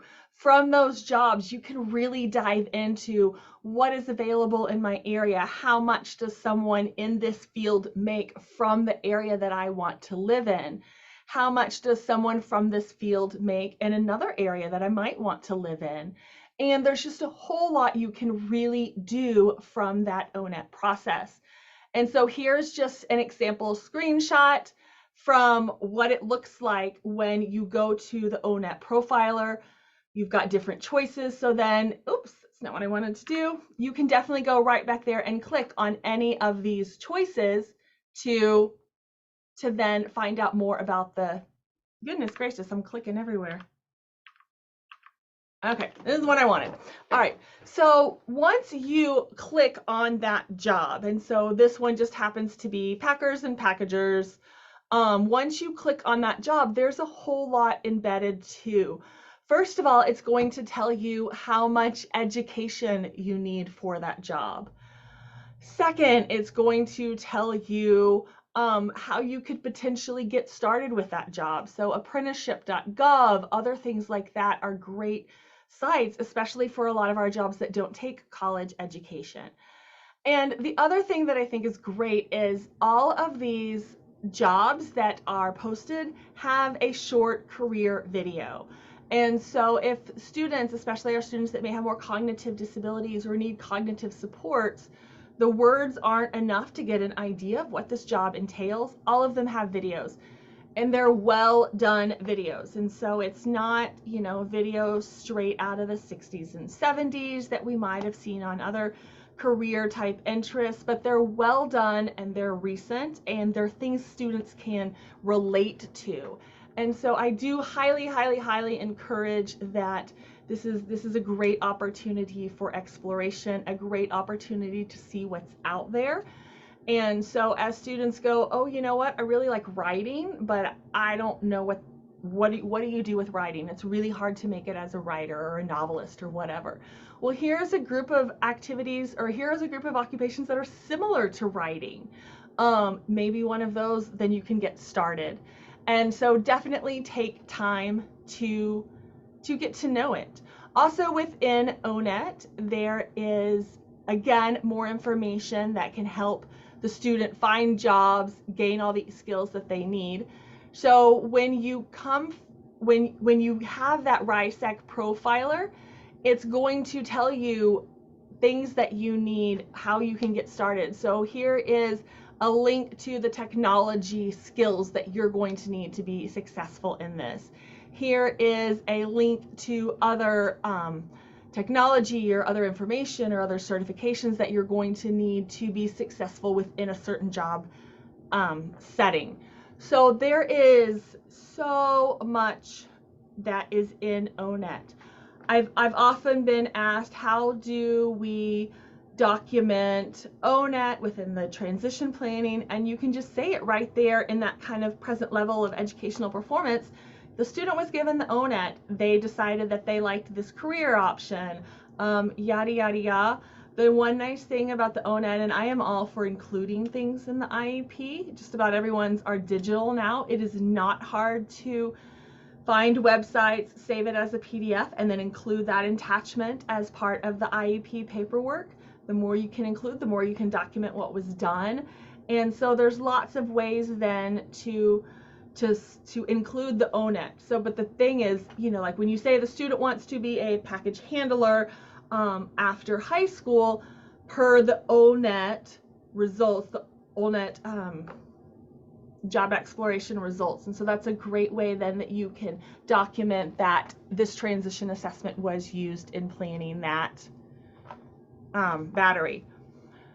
So the other thing that I want to say is there's often career clusters. Career clusters are another great, we've got that RISEC, and then we also have career clusters. And the clusters is another great way to just kind of figure out what area students are interested in. There are 16 career clusters that have been around for, oh gosh, 40, 50 years now. And what it basically does is ask students what they like, ask students what they don't like, and then puts them into one of the 16 career clusters. And then it, I guess I don't have any other career cluster. Did you drop the chat in there? All right, thanks, Valerie. Then you can, from those career clusters, get ideas for additional jobs that you can do within that cluster. I will admit that I don't use career clusters as much as I use the whole ONET system because it's just so seamless and there's so much embedded in there. That's really my favorite kind of exploration piece. But there is definitely more out there than just that. We also have the STEM Career Coalition. This is a lot newer, and so we know that right now there is such a focus on encouraging students to go into STEM careers and go into STEM fields, and so there's a lot of good areas out there that we can use to help investigate those STEM fields for our students. Go ahead, sorry, Mallory. I'm gonna interrupt. No, you're good. So I came about this website because I was looking for maybe some things that were a little more culturally responsive who come from different backgrounds. And this is one of the assessments that I found because there's all different people that are doing these STEM careers. And to my surprise, because I thought all of them would be ones that needed like a bachelor's or a graduate degree, there are entry-level jobs in here that require on-the-job training or apprenticeship. And so I thought it was a really great website because it showed people from all different backgrounds and women in STEM, and it was just really great. And it has jobs on here that I've never even heard of. So it's from Discovery Ed. So the videos are very well done. and provide some really good information to go along with it. So I dropped that in the chat. This is one of my like new favorite exploration tools. And I think we have another slide on it. We do. Hold on, getting there. Oh, went too So far. it has this like student activation kit, so it can actually be done as an activity in the classroom, and it's not disability specific. So perhaps a time where your students are working in English class or in a science class, they can practice some research skills by reading through the information and doing the activities that are provided here, because it would very easily connect into their academic skills, but then also be providing them some time to explore the careers that like we never knew existed. Like I think there's like a bat conservationist on here. Like I didn't know that was a thing. And then there's some jobs all about like the COVID-19 response. And so all of those jobs that were either created or became very popular in that time and are in need now are on there as well. Yeah, thanks. And I do echo, it's a newer platform. And so there are jobs embedded within the STEM coalition that are not embedded in some of the other career interest inventories because they didn't exist when those platforms were originally made. And so it's kind of like the idea of we're preparing students for future jobs that we don't necessarily always know what jobs are available in the future. You know, I mean, I'm, my kids, actually, I ride my bike to work, and one of the students who is in our college program for students with intellectual disabilities said, should you still be riding a bike at your age? And I was like, thanks for reminding me that I'm old, buddy. But it's, these things didn't exist when I was younger. There's no way someone could have planned for me to be a website developer because that wasn't a thing when I was younger. And so I think that it's the idea of getting all these skills to help develop people for jobs that are in the future. And this is really, really a good new resource. So thanks, Mallory, for jumping in there. Oh yeah, and then it gives you a profile. So after you work through all of this stuff, there's a profile that is given. And as she was saying, there's a lot of good stuff on that site that is entry level, as opposed to I have a master's degree in computer science. College Board. There is a lot on College Board. So counselors, I know you're really familiar with a lot of these websites, but a lot of times our classroom teachers, our transition coordinators, our other people are not as familiar with everything that is on College Board. So once you have found this, oh my gosh, I didn't know bat conservationists existed. This is what I want to study. How do I even go about finding a school that offers that for me to study? And College Board has a great college search that you can then line it all up in. So you've done your career interest, you know the area you want, you have found your dream job. Now you need to find that post-secondary school that can help support you getting there. And the College Board site is great. So you can search by location, you can search by major, you can search by the type of institution, private, public, large, state school, blah, blah, blah. And then you can also search by campus life. And so this is really a great opportunity for students to see what's out there. A lot of times, there's actually research that most students end up going to post-secondary education that is within a certain geographical distance from where they live. And of course that makes sense. That's where your support network is. That's what you're familiar with. That's home. That's all of these things. But sometimes you'll find that what you want to do is not within that geographic area. There's one student that I worked with several years ago, and the parents said, you can study anything you want to study in college, but you have to go to our alma mater. Well, the alma mater didn't have what she wanted to study in college. And the parents were like, well, you can study anything you want, but this is where you have to go. And so it's the idea of saying, well, how do I figure out what's at that school, or vice versa? This is what I want. How do I figure out what schools have it? So take advantage of resources that are like this. because there is just a whole lot embedded that you can work through and learn stuff. I was actually working with a group of middle schoolers. Somebody brought up middle schoolers earlier, and one of the middle schoolers told me that they wanted to study marine biology. And I said, great. I think that's kind of one of those popular jobs of, I like sea mammals or larger sea animals and all that kind of stuff. And great, marine biology, great choice. But the student said, but I don't want to leave Oklahoma. And my thought was, okay, well, Oklahoma's landlocked. I think that that's great that you want to study marine biology, but how are you going to do that in a landlocked state? But you know what? Sure enough, we got on college search. We learned that there is one institution in Oklahoma that you can study marine biology. It's a private school. And so, I would have never guessed that, but through these kind of search engines, you can find those one-offs and things like that. So there's a lot there. Just take advantage of it. And again, this can all be considered transition assessment. So I went through this interest process, and then we went to the college search, and we found these schools that will help support this. And so any of these tools can then be used to help build that battery as the cornerstone of your transition planning. Oh, where's my mouse? Okay. One thing I did not include, I'll go back a slide just a second, because this is something I didn't include. For those of you who teach students who might have more significant disabilities, cognitive disabilities, developmental disabilities, there is also a college search feature on the Think College website.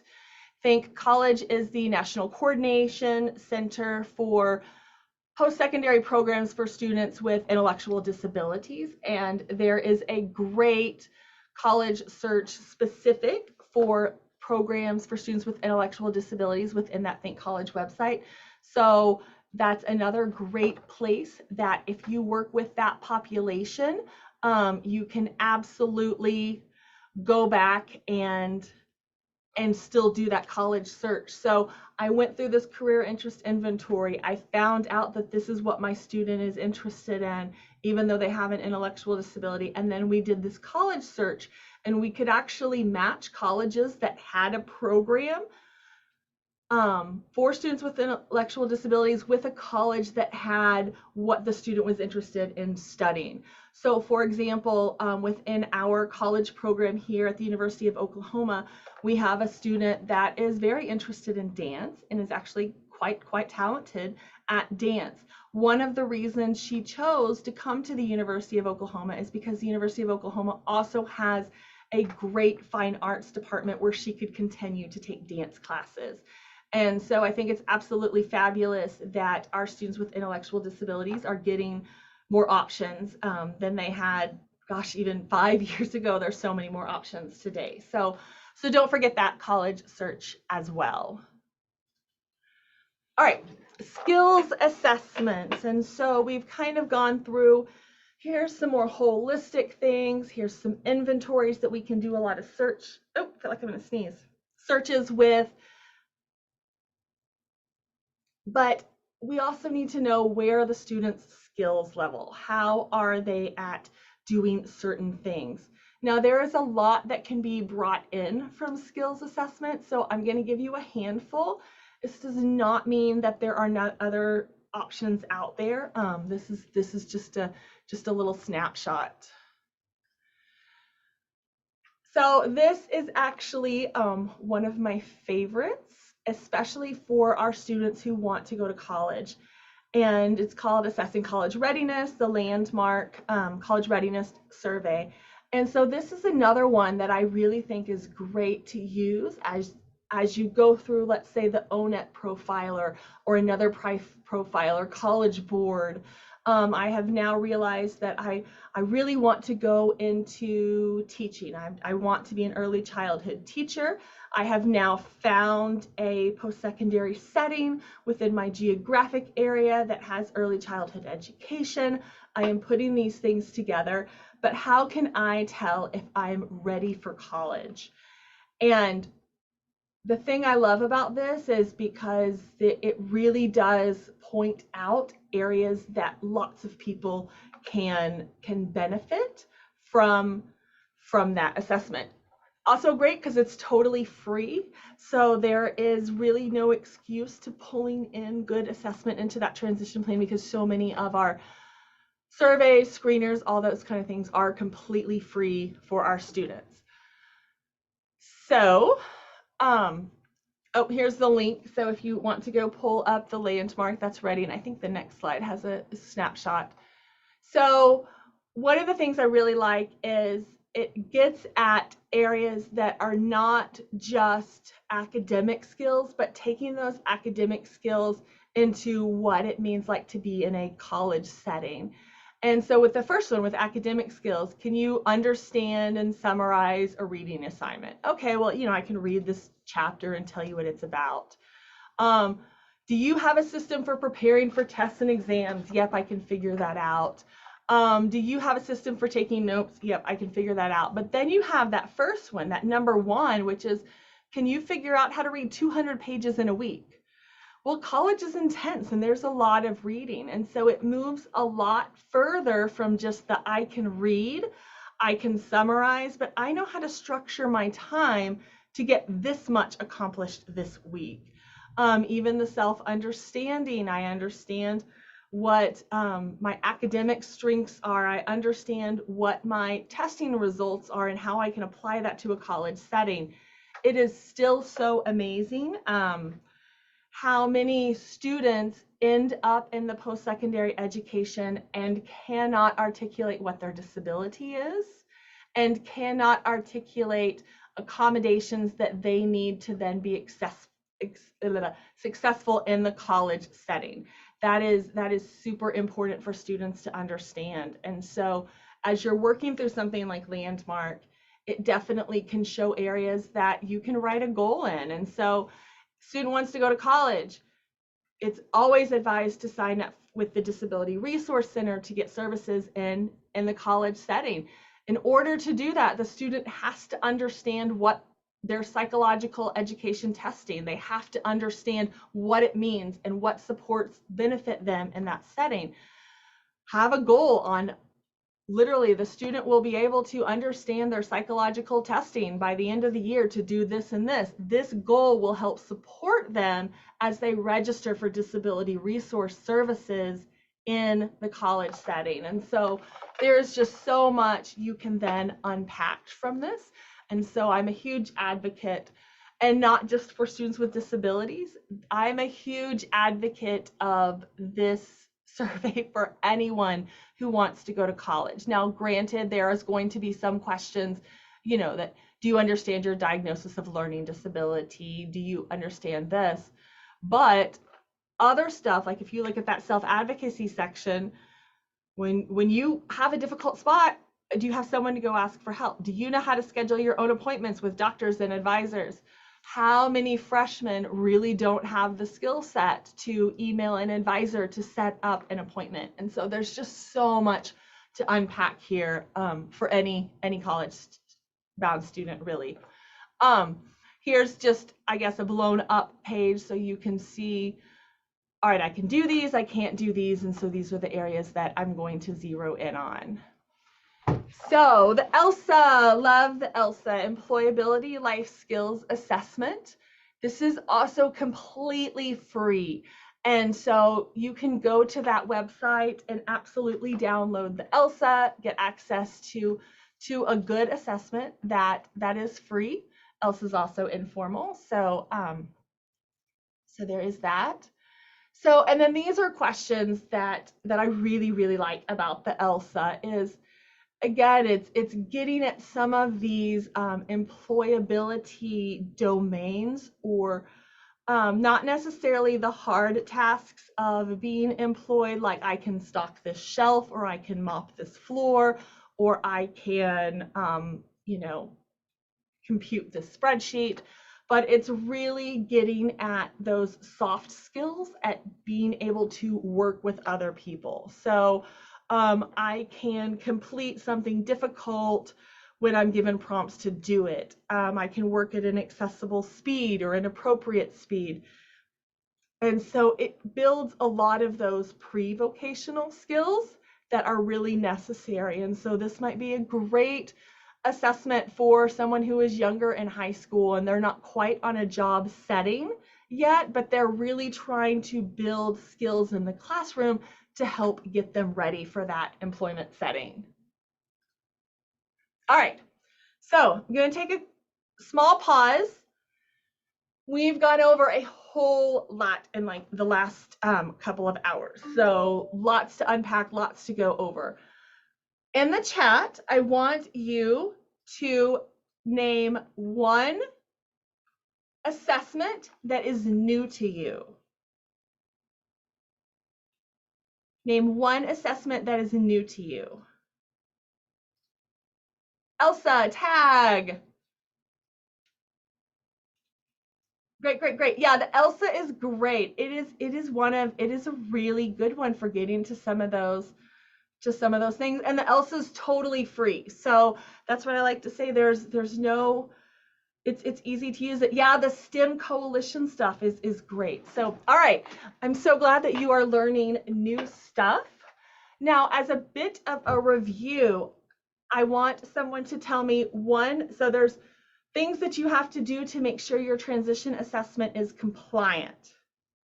You can either unpause yourself or you can put it in the chat. What is something you have to do to ensure you have, to make sure your transition assessment is in best practice? There's 3 things.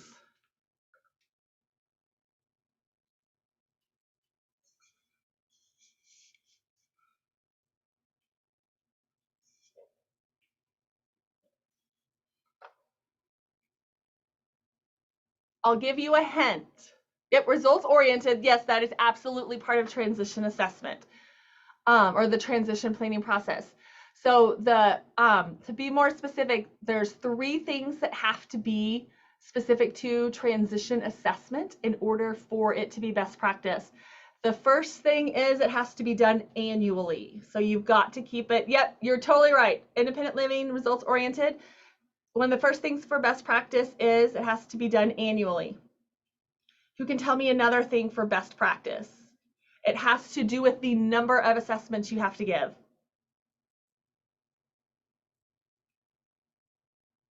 At least 2. Yes, perfect. And what is the last recommendation for best practice? It has to do with the research supporting different types of assessments.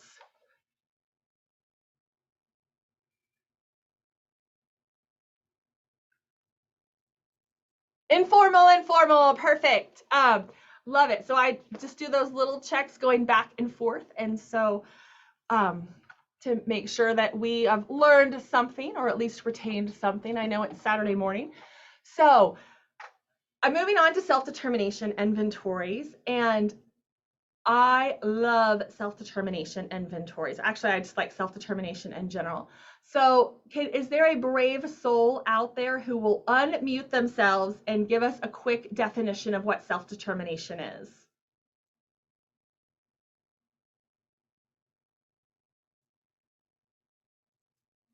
If there's not a brave soul to unmute, feel free to write in the chat. Having your own motivation within yourself to achieve what you want to achieve. Yes, I love it. It's your motivation to do what you want to do. And so motivation is a huge part of self-determination. But what I loved, what is this? So you can do what you want to do. It is your life. And so self-determination encompasses all these things of, I know who I am, I know what I want, and I know how to get there. And so how do you move your life in the direction that you want to move it in? So I don't remember how many I went over in this. There's lots of self-determination scales out there. The ones that I'm going to show you are completely free. And there's also formal free transition scales. And so just because you need at least one formal assessment for best practice, again, doesn't mean that there's not free stuff out there. So you can do a great transition assessment battery and spend $0. So it's totally possible. All right. So within self-determination assessments, the first one that we're going to go over is the AIR. The AIR is formal and it is 100% free. How many of you have ever used the AIR before? It's a pretty common one. It's probably the most common self-determination assessment that's used. Ironically, I find this really interesting too. Oh, yay, so we're learning something new. So ironically, teachers report very regularly that self-determination is really important for students. But then when you look at the transition assessments that have been used to build that battery, self-determination scales are often not used. And so, or you will see goals as far as the student increasing aspects of self-determination, but you won't have a transition assessment to support it. So although it is not part of those 3 areas of employment, education, and further living, in my mind, self-determination is one of those skills that should be embedded within an assessment, a transition assessment battery. So the nice thing about the AIR is, again, completely free. Mallory stuck the link up there so you can go to the website, download it. It is currently available in Spanish and French. I think it's French is the one it's available in. The AIR has been used on students in elementary school all the way through adults. So it is quite broad in the students that it can be used for. All right, there's my mouse. The other thing about the self-determination scale is it can be a little weird to score. There is definitely a school psych, points for this, total them all up, all these add up into your, so to say, percentage of score, your percentage of self-determination. I am, again, a firm believer that if you screw up the scoring, it is not the end of the world. But the main point is to be able to use that self-determination scale and figure out where there are strengths and where there's areas of need. And so if you can see an area of need and your ability to request accommodations or your ability to stand up for yourself, those are the kind of things you want to glean then from that assessment. One thing that is nice is the AIR is now available in an online platform. It is available in the TAG website. So you can go to the TAG website. The AIR is completely free on the TAG website, so you don't need any $3 for credits or anything like that to take the AIR. But you can go into the TAG website and it will perform the exact same way. There are 3 versions of the AIR similar to the TAG. There's the professional version, the student version, and the parent version. The TAG will email out the parent version the exact same way that it emails out the TAG. And then the system will do all the scoring for you. So if that's not something you love doing, I do not love scoring assessments, then that TAG system will score the AIR and give you the results, which is nice. Especially it can increase parent input into that transition planning process because you can email out the link to parents and they can do it, and then you have their AIR results. All right, moving forward, we do not have time to go try out the self-determination inventory. If we have time at the end, we will definitely go back and look at it. So the self-determination inventory is the newest self-determination scale that we're presenting today. It came out, oh gosh, Mallory, has it been out 5 years yet? I don't even remember. Yeah, maybe 5 or 6. Yeah. Okay. But it's really relatively new. And there is, again, a whole lot within the self-determination inventory. Another aspect I really like about the SDI is that although there are aspects that are, so to say, specific for people with disability, it can also be used for anyone. So it does not have to be used on someone with a disability. So it's a great opportunity for our high school students who don't have disabilities to figure out what areas they're good and not good at. Were you about to say something, Mel? Okay. So what happens, and this is, I think they did give the score back. The self-determination, or the SDI, is really built on the idea of, I know who I am. So it asks you a whole lot of questions about, do you know this about yourself? Do you know this about yourself? I know what I want, and I know how to get there. So I know who I am. This is my goal. I have a plan to go get my goal. And they call it agentic action or causal agency. You are the person who causes things to happen in your life. And so all of the results are kind of focused around this idea of making your life go in the direction you want. Now, I will say that this is one of my favorite aspects of the SEI, and it is the handbook, the education handbook. And it really gets at, okay, so I have these areas, now what do I do with it? And so in the agentic action, which is the idea of I'm making my life move in the direction I want, if that's the one that you want to focus in on, it tells the teacher and tells the classroom teacher things that they can do, teaching and creating opportunities for self-management, goal attainment.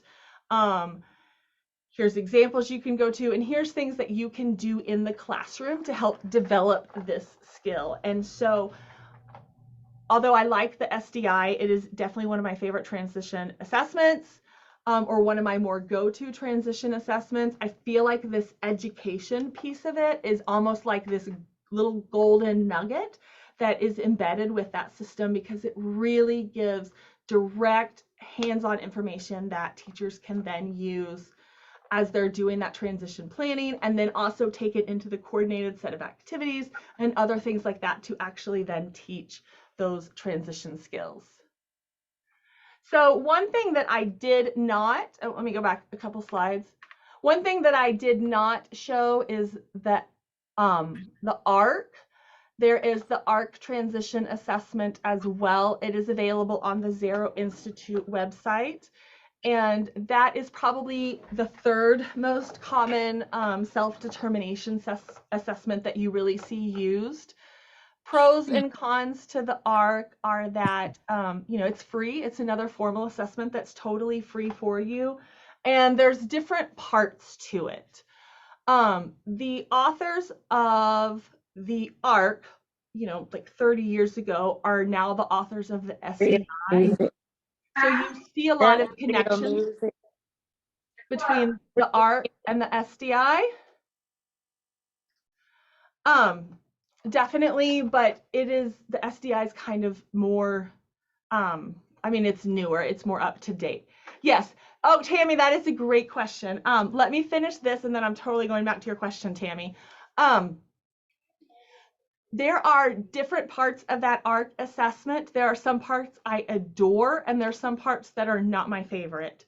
So you'll see on the first page of the ARC, it asks questions like, do you know how to use the post office? Well, this question might have been really important when the ARC was written, like literally 25 plus years ago, but we can do so much online now. And so you can pay bills online, you can do whatever you need to do online. So maybe the act of going to a post office, I think my kids have been to the post office just a small handful of times.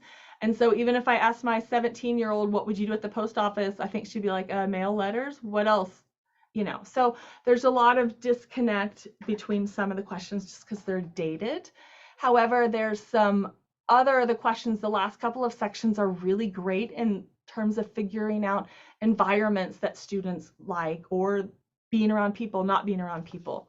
So again, the ARC is the kind of third most common.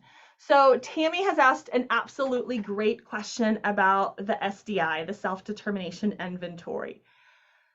There is a free way to access the SDI, and there is a paid platform format. If this is something your district or whoever has, the SDI has a beautiful platform-based online assessment system. It will save your results. You can see how self-determination changed over time. You can tie results back to certain students, and it really is a very nice system. It can show growth.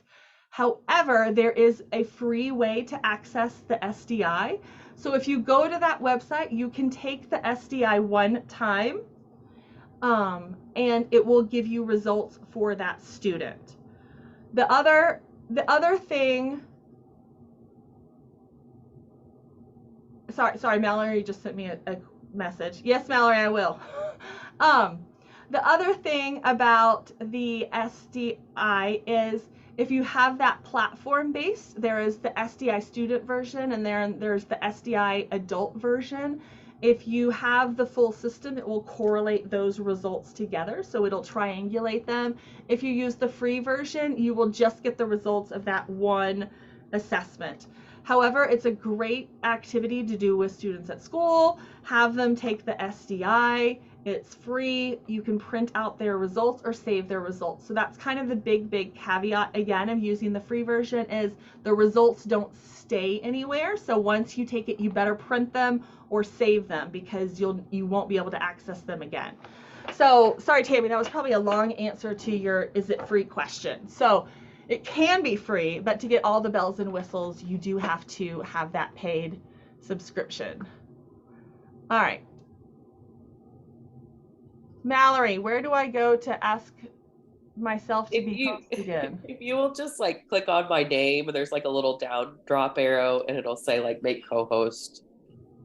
I don't know what's going on with my computer, but I'm on my other computer now. Okay, I just did. Okay, thank you. All right, sorry. The joys of technology.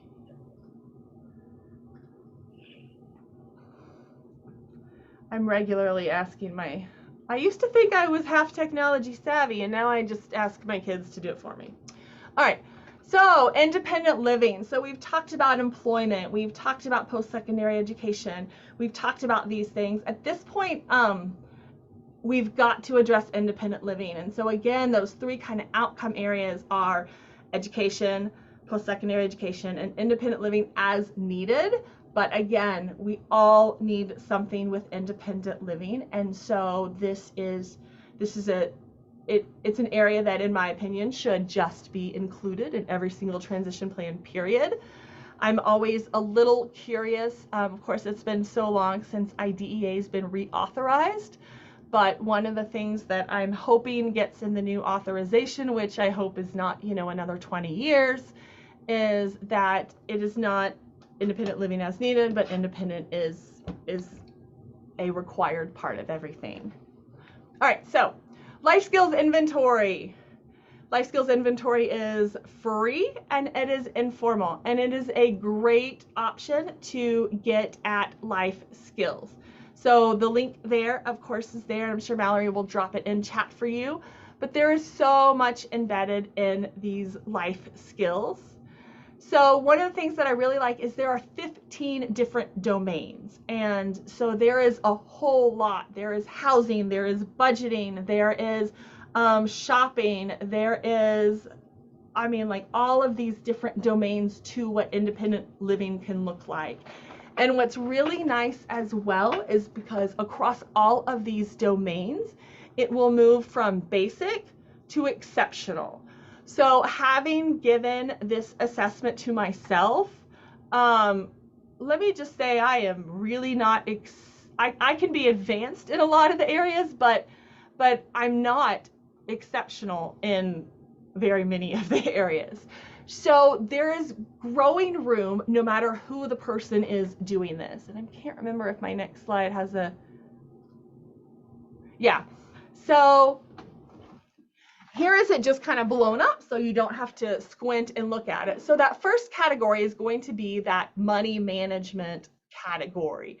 And in order to move from the basic into the intermediate, you have to be able to answer 3 of these 5.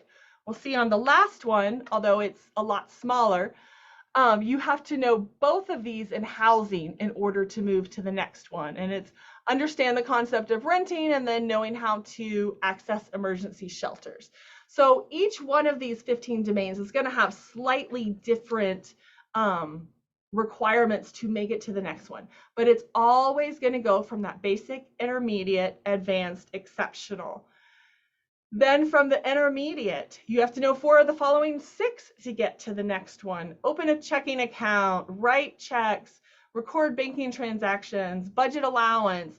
And so there is so much embedded in this that it is honestly one of those independent living skills that I think you could give every year and show some growth in the students, but always have room to open it up to show areas of need for the student. Because as I said, to be exceptional at all of these 15 domains is pretty unlikely. However, where is that level that helps students be functional in society? And it probably falls somewhere between that intermediate.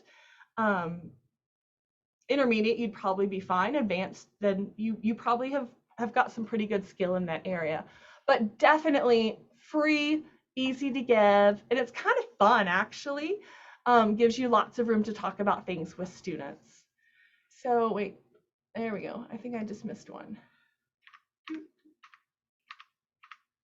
Oh, this one should have gone with the ABES, which we gave a long time ago. I don't know quite how it got at the end, but there are definitely behavior specific scales that go with that. So this slide is completely out of place. So sorry, just ignore it. Casey life skills. I know that someone used, oh, do I have an old one up here, Mel? I know that someone mentioned Casey life skills earlier. There is so much embedded in Casey life skills. I don't even know where to start sometimes. The Casey life skills were originally created for students in the foster care system. And so as you see some of the questions, you can definitely see that connection to foster care. One of the things that is unfortunately has happened with Casey Life Skills is they used to have this great online place which would database and save everything, and it was free and it was great. Unfortunately, server space and maintaining all of that is really expensive. And so that original platform for Casey Life Skills that housed everything for free is no longer available. However, all of the assessments are still available. At the Zero Institute, we have specific permission from Casey Life Skills to house them. Yes, we do. We have to house them on our website. As Mallory mentioned, the scoring sheet is also available on our website as well. So I totally acknowledge that it is not as nice as the old platform that saved everything and scored everything for you, but this assessment is absolutely still available to you. And I want to add too that Casey Life Skills has grown a whole lot from the original assessment that it started with. So at very first, it was one assessment, Casey Life Skills, that was it. There are several versions now. There are Casey Life Skills for middle school students specific, Casey Life Skills for high school students, Casey Life Skills for post-secondary age students. There are also some really specific assessments for students who are LGBTQ and identify on that spectrum. There are specific assessments for students who experience parenthood while they are still children themselves, and questions of, okay, now I have a baby, or I'm going to have a baby, my partner and I are, and what do we know, what skills do we need to be able to become successful parents ourselves? There's some good life, there's some good inventories on that. So for those of you who work with students who do experience parenthood, this is some great assessments that you can come back to. There is also the only assessment that I have ever found for specific for Indigenous students. So if you work with Indigenous students in your environment, this is the only one I've seen that tries to get at that Indigenous Native American population. So there's just a lot there. It's a matter of opening it, see which one is applicable to the population you work with, and have it in your bag of tricks. So when you need it, you can pull it back out.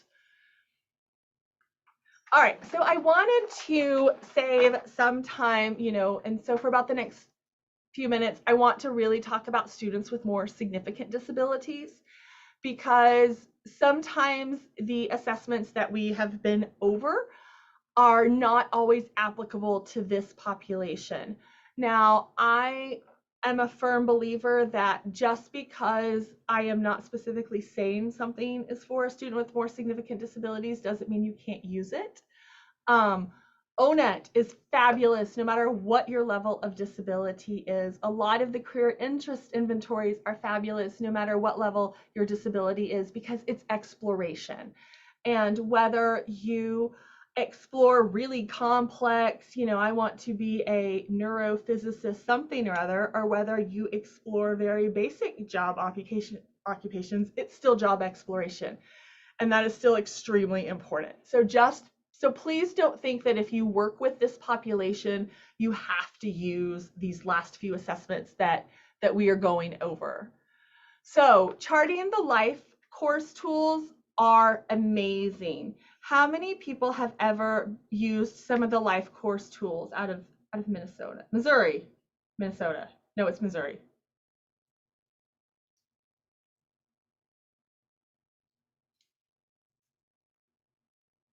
No one? Are y'all still awake? Have I put you to sleep yet this morning? There's some really, really phenomenal stuff that has come out, and it actually came out of the University Center for Excellence in Developmental Disabilities there. And so really, really, really good stuff. So if you work with this population, great assessments and planning items can be found.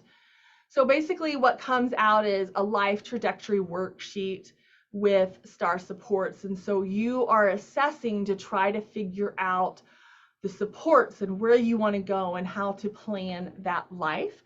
Sometimes as we work with students who have a lot more significant disabilities or a lot more needs, our assessments look a little bit different.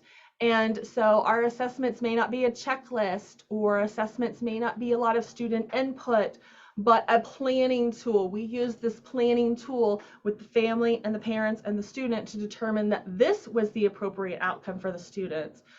So make sure that you kind of keep that more creative mind in place when you're looking for what can be assessments for our students with more significant disabilities. And so like for this one, it's really building upon life experiences and where you want to take that. This one particularly is more for a family member. The screenshot here is more for a family member to fill out, because it's asking, my vision for my family member, this is what I want it to look like. So some of our students with really significant non-ambulatory, nonverbal, really significant multiple disabilities, deaf, blind, a lot of those kind of stuff, that the assessment is based on other people's, what they are planning.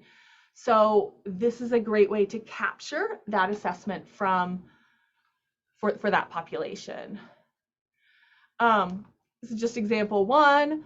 Vision for a good life would be plenty of activities, having friends, working a job, doing these things. And so taking this into that transition assessment again. And so having taught students with intellectual and developmental disabilities, sometimes it's really hard, and you've got to think way outside the box. And so most teachers are pretty good at that, but it's different.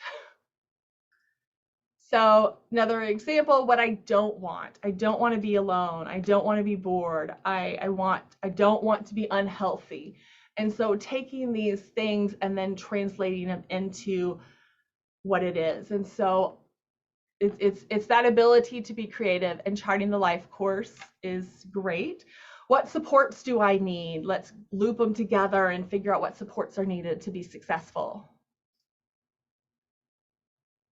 And then this is what kind of that final example of integrated supports is going to look like. And so by working through the charting the life course, we can use this as their transition assessment.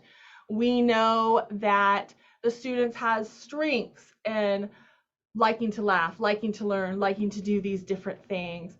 We know that the student enjoys, you'll kind of see that lower left-hand corner. I like YMCA, I like going to camp, I like doing things outside. So for someone with more significant disabilities, you can still take this information and translate it into a transition plan and so that independent living, I want to live with other people, I want to do things, I want to be surrounded by people, I want to get a job outside, I want to get further training from the YMCA and be outside. And so don't underestimate some of these more simple tools that are still really valuable. There's also the life domain vision tool. And this is, again, oh, I need water. I'm used to piggybacking this with Mallory a lot more, but we're trying to save her voice. So this is kind of that example of the vision tool, and it's really planning different aspects of someone's life with more significant disability and getting that family perspective, getting everyone's perspective in doing this. And so again, this is something that would be worked through with input from family, with input from VR, with input from all the different stakeholders. But definitely, if you have something like this within that transition plan, you can document that assessment was done. Is this informal? Absolutely. But it's appropriate for the level of need that the student has. Exploring life possibilities is the other one. Very with the mapping and thinking about what is further education going to look like, what is future employment going to look like, supporting day-to-day needs, and all of these kind of things. So a lot of these are more of guides that you can use as assessment to complete that portion. So here's an example of what that mapping would look like if it was finished. And of course, you can download all of these bundles from the Mapping the Life course, Person-Centered Planning, Respite Care, Family Perspectives. And so when we're working with our students with really significant disabilities, this is kind of the best go-to that we have found for those students with very significant disabilities, and making sure that assessment is also done well for them. All right, I am going to take a break for 8 minutes because I've got to get some water. And so this will be our last break, and then we'll kind of come back, wrap up a few things, and be done. But I am going to call break time for the next, let's just do 10 minutes because that gives everyone enough time to use the bathroom and get a drink. So sorry for the pause, but I've got to get some water. So, all right, break time.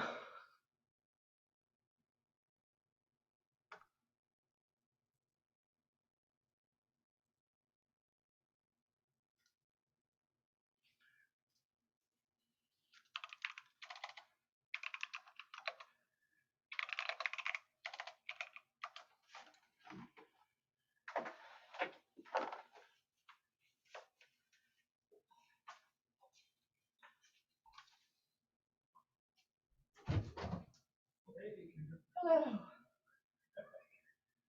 Yes, I'm doing some training.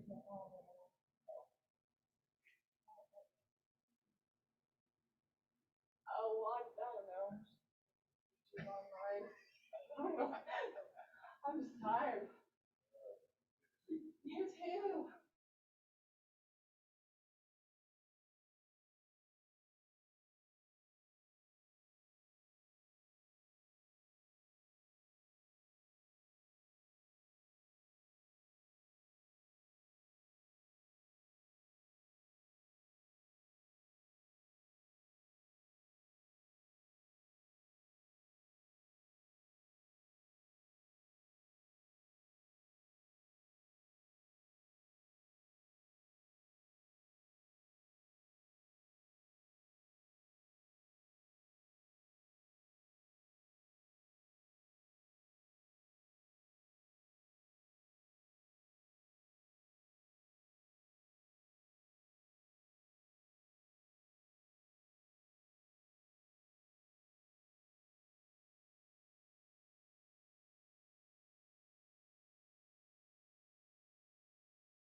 I still have 2, not 3.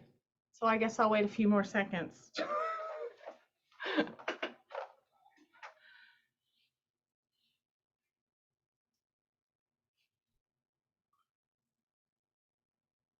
Okay, now I have 3.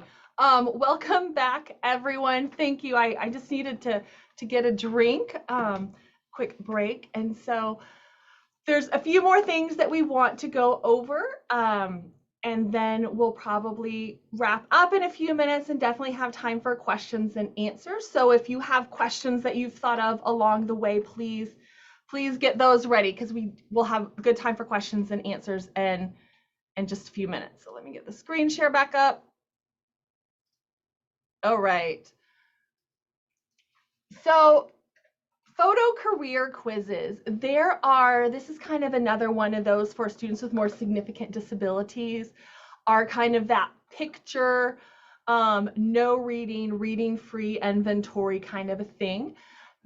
These are informal, and so definitely teacher made, other things like that can be done really well. So this is just one that we happen to like a whole lot. It was created by, oh wait, let me go. Nope, there we go. This was created by Dr. Joshua Pulos, who is now at, oh gosh, where is he? He's in Virginia. Why did it just, James Madison University, and did a great job really kind of putting the pictures, going back to that RISEC kind of inventory thing of how do we figure out what career clusters, what area our students with more significant disabilities are interested in. And so the best thing is this is free. And so as you'll see at the top, it's totally free. There's 87 different questions. It takes about 20 minutes to give, but it really tries to look at areas that are commonly coming up as interesting. It's called the Pulos Career Assessment. And sorry, Meg. Meg, now Mallie. Now my mind's gone crazy. Anyway, this is a great way to look at that RISEC career interest inventory and get at it. So you'll see all the different career interests, all the different photos, totally free. Click on the ones that appeal to the students, and then you'll get a what is the career cluster things that are going on. And so yeah, I love Mallory's comment that she just made. Yep, those are all things that I do within my job, putting fires out, figuring out which color looks best. And so now the one thing that I think is hard with these or these reading free scales, because basically it's students making a judgment call off of a picture of which one is most appealing to them, is there could definitely be underlining aspects of why they're pulling in certain pictures. So you look at this one, and of course the one that pops out to me the most is the firefighter picture. And so, you know, if I'm just if the instructions are pick out the one that appeals to you, I might very well pick out the one with the firefighters in it. It's so different from all of the other ones, which is one of the reasons that assessing students with more significant disabilities is really difficult, because there's underlining aspects that are just really hard to control for. I've given picture-free inventories to many nonverbal students. My favorite was I was assessing a student with Prader-Willi syndrome who was also nonverbal, and every time there was a photo with any food, drink, anything like that, the student naturally gravitated to that photo and would pick that one. Of course, we know that working in a food environment may be really, really inappropriate to an individual with Prader-Willi syndrome. So there's always those kind of things that make assessing students with more significant disabilities pretty difficult. So we're not going to take the time to do that today. And then here is the PCATE, the Pulos Career Assessment Inventory. And this is another one that's been taken to that RISEC that is just a really, really solid way to try to help our students with more significant disabilities go through career exploration and hopefully a more meaningful setting for them than some of the traditional ways that don't have all the visual supports. Oh, this didn't copy in very well. And so basically, depending on how the student's disability is, they can take this individually. They can also take it as a group and work through it. But the idea is all of these within the PK are linked back to the ONET. And so looking at realistic careers, and here's 3 examples of realistic careers. And you can see what appeals to you, link it back to ONET, link it back to career clusters, link it back to other things like that, and see if by working through a very interactive, very visual, immediate response when you click on the different links helps our students with more significant disabilities find areas that they enjoy more. Again, this is kind of one of those assessment / activities / toolkits that that can be really helpful for that exploration piece. Thank you so much, Mallory. That is actually a great idea. And I've seen people use the ONET and other things like that. So we've got those bell ringer type activities where students first come into the classroom. You've got a few minutes to kill while you're taking attendance and doing these other more administrative things. And so that is also a great time to explore different careers. And so exploring a career a day. This week or this month, we're going to explore realistic careers. Next month, we're going to explore investigative careers.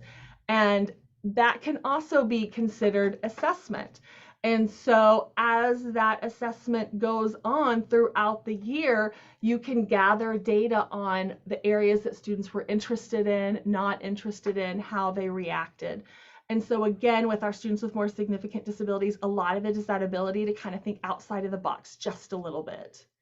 Social, security guards, library assistants, ushers, lobby attendants. Again, it links straight back to the ONET videos, and you can use these as activities for students to look at, to gather data on if that student enjoyed the activity, is it something they liked, all of those kind of things. All right, Mal, do you want screen share privileges? Yes, I think Okay. I have them. So Okay. Yeah. Let me stop my screen share. If I can find my Zoom. There we go. So we didn't have a slide on this, but I wanted to make sure that I share our Teachers Pay Teachers site. So we have a lot of different things that are on here, including lesson plans and curriculum. Everything's free, even though it says pay. Everything's free on here. There are some really great things that go along with transition assessments. So the first thing we have, and I put these links on the link document that's in the Google Drive, is this transition assessment handbook. And a couple of our doc students, Peyton, Asela, and Jeanette, made this handbook. It's free to download. It's going to give you all the specifics on the different assessments that are out there for transition. It's going to tell you if it's formal or informal, what languages it's accessible in, the different accessibility features, such as like read aloud or screen reader capabilities. Then it's going to tell you how much it costs and what areas that it assesses. And so when you download it off Teachers Pay Teachers, you just have to be logged into your free account, and it'll take you to the document. So they have it kind of situated into where you have the formal assessments.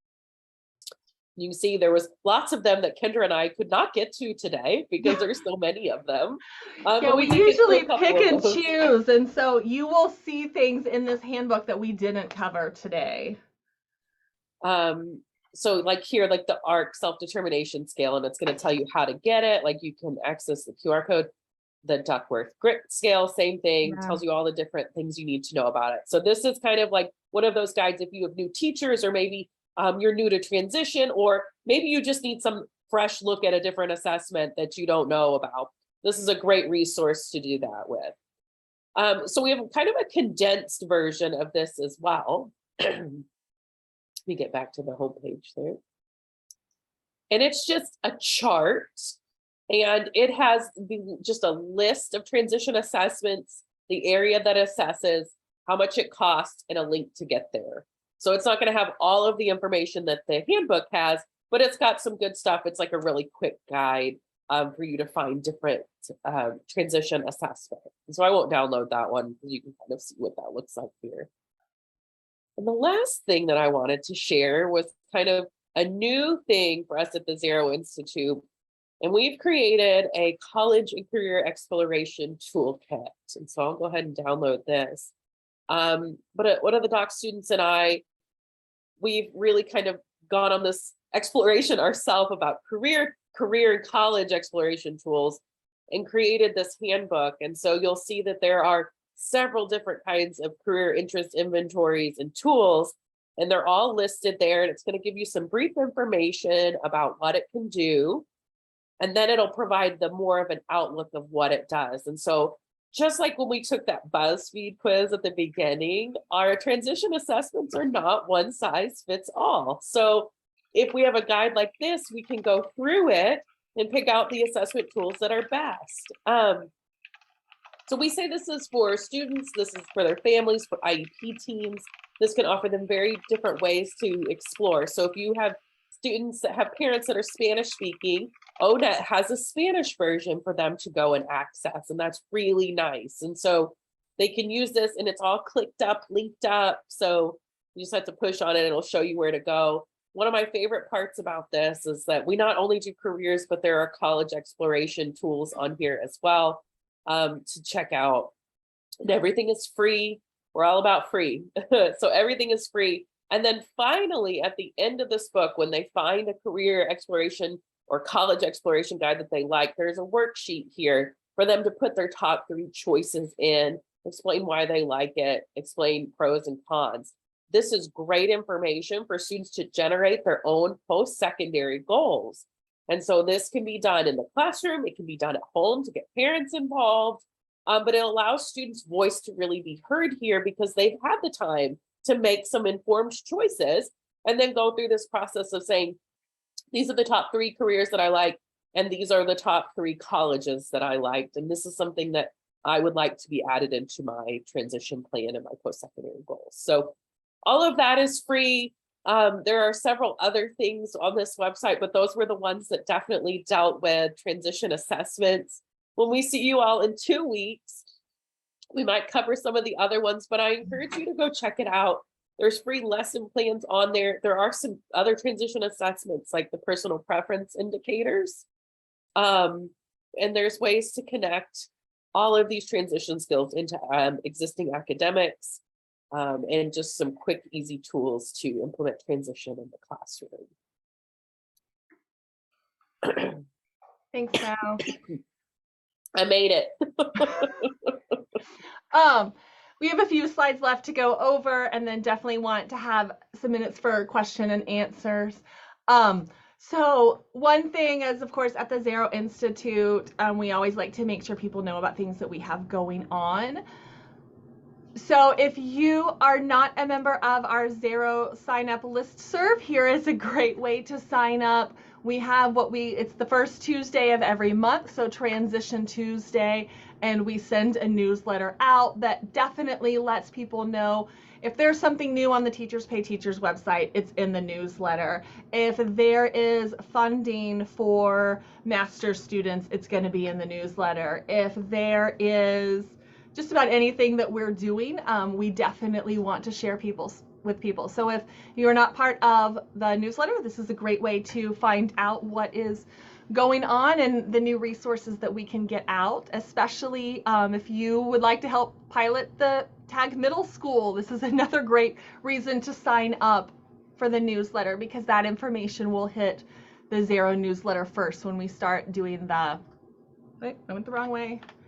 A couple other things that we have going on is we are launching an autism support program at the University of Oklahoma this year. And so if you know of students who happen to attend, I know you're on Alabama, but if you happen to know students who are at OU who need support for autism, we have our Sooner Works program, which is our college program for students with intellectual and developmental disabilities. And then we also do a Zero Summer Institute every year. Again, we have it Transition Tuesdays. And so it's every Tuesday morning from 9 to noon Central Time. through the months of June and July, kind of that summer period. And so it's a great way to get transition resources during the summer too. So that's kind of all of our to do. Another thing you can do is follow us on social media and find out about resources as well. And so we definitely have time for question and answer. Want to make sure that we get everyone's questions answered. Thank you so much for your willingness to come on a Saturday morning. Definitely shows your commitment to your students and the people that you work with. To chime in on a Saturday. We've learned that there is never a perfect time to do training. If you do it during the day, people are teaching. If you do it during the evenings, they're still busy. And so here we are on Saturday morning. So thank you so much. We appreciate you coming. So we're definitely here to answer questions if there's any. And I put the evaluation link in the chat. Thank you. We'll put it in there again. So please let us know how we did. And you can also let Rhonda and Celeste know as well. And we will hopefully see you all back in 2 weeks, and then maybe some more people too. Well, as people think and get their questions organized in their minds, because I don't know about everybody else, my mind is swirling a little bit. It's a lot to throw in 3 hours. It is, but you know what? It's renewing and hopeful for me to see all these great resources and know that they're there. And Rhonda put in the chat, we're going to get all of those resources on the SPDG website. We also have a live binder with transition resources through the State Department that's been compiled. So we're gonna spread this wealth wide, far and wide. But I'll quit talking for a second so people can get those questions in. I haven't seen any questions. Now someone asked back English and Spanish. Are we able to get the results in English and Spanish for ONET? I know that it's all available in Spanish, Mallory, but I don't know if I've ever tried to looked at the printouts in Spanish. You know, I think it prints out in Spanish, so there might have to be some type of moving it back to English, but I think you could probably figure it out. I know that the numerals are going to be the same, so their scores can be the same, and then implemented that way. You can look at those. So. And I put our email address in there for the Zero Institute. If you're interested in helping us pilot Tag Middle School, it's a great place to let us know. But also, if you have any questions or need any technical support, we have 10 wonderful doc students at the Zero Institute that would love to share some of the information that Kendra and I shared with you. And they can help troubleshoot, and they can give you some guidance. They've been trained under Kendra and myself, and so they know a thing or two about transition, and we would love to provide their services to you all. So you can email us there if you need any extra support. That's wonderful to know. Great. I have a question from an attendee. Will proof of attendance be emailed? Yes, we'll work with you as far as any kind of proof of attendance that you may need. We had state employees throughout the state who could register through Power School. But then, as was pointed out, and so excited, we had some parents attend today. We really tried to promote this to anybody and everybody. We're going to do that with all of the sessions that we have. So for those of you attending, if we sent a flyer, but if you need more information, please share that with anybody. And also, we just recently opened released the application for our Goal 2, which is centered around transition in the state of Alabama. So let me just do a quick little plug. If anybody is participating and may want to see if their LEA is interested in applying, if you go to SPDG.org, you can find the application there on the website, on our website. So thank you for letting me say that. Our Transition Institute, let me give just a little plug for that. Our Transition Summer Institute, we're focusing on transition services. So going a little bit beyond the assessment and planning pieces, really getting in on how you instruct and provide those supports and services to students. So I'm going to put that link in there one more time too, if anybody's interested. That would be great. It sounds like with the work that we're looking forward to accomplishing, and with all the work that you've already done, that you've got lots of places for us to plug in and maximize your resources. So this is all great news. Part of our goal to transition goal is to work more with addressing transition in middle schools. And so we're looking at that. And we also are really trying to focus on student-led and student-centered IEPs, initiative, self-advocacy. And so it sounds like we've got some places that we can plug in with you. So this is great. Thank you. Yeah, we are all about the free resources. I know that we are currently working on a tag curriculum, and so specific lessons that accompany each construct of the tag. They are this close. They'll be out in the fall for sure. They're currently getting reviewed by other people, and so that should be out pretty quick. So we're, like I said, we're constantly trying to pump out new resources. And well, that'll be Celeste, I'll share with you. Kendra and I wrote a book chapter about middle school transition planning, so we can share that chapter with you. Yeah. We can put it in the folder. Yeah. Yeah. Wonderful. Thank you. Thank you. This is teaching. It doesn't break copyright. And I wanted to tag off of Celeste, but I do appreciate all the resources. You were very easy to work with, and we'll make sure that we get all the information on our website, and that Marion put that again on there. I have it on there, but the more you see it, the more you'll hit on it. So please go to SPDG.org,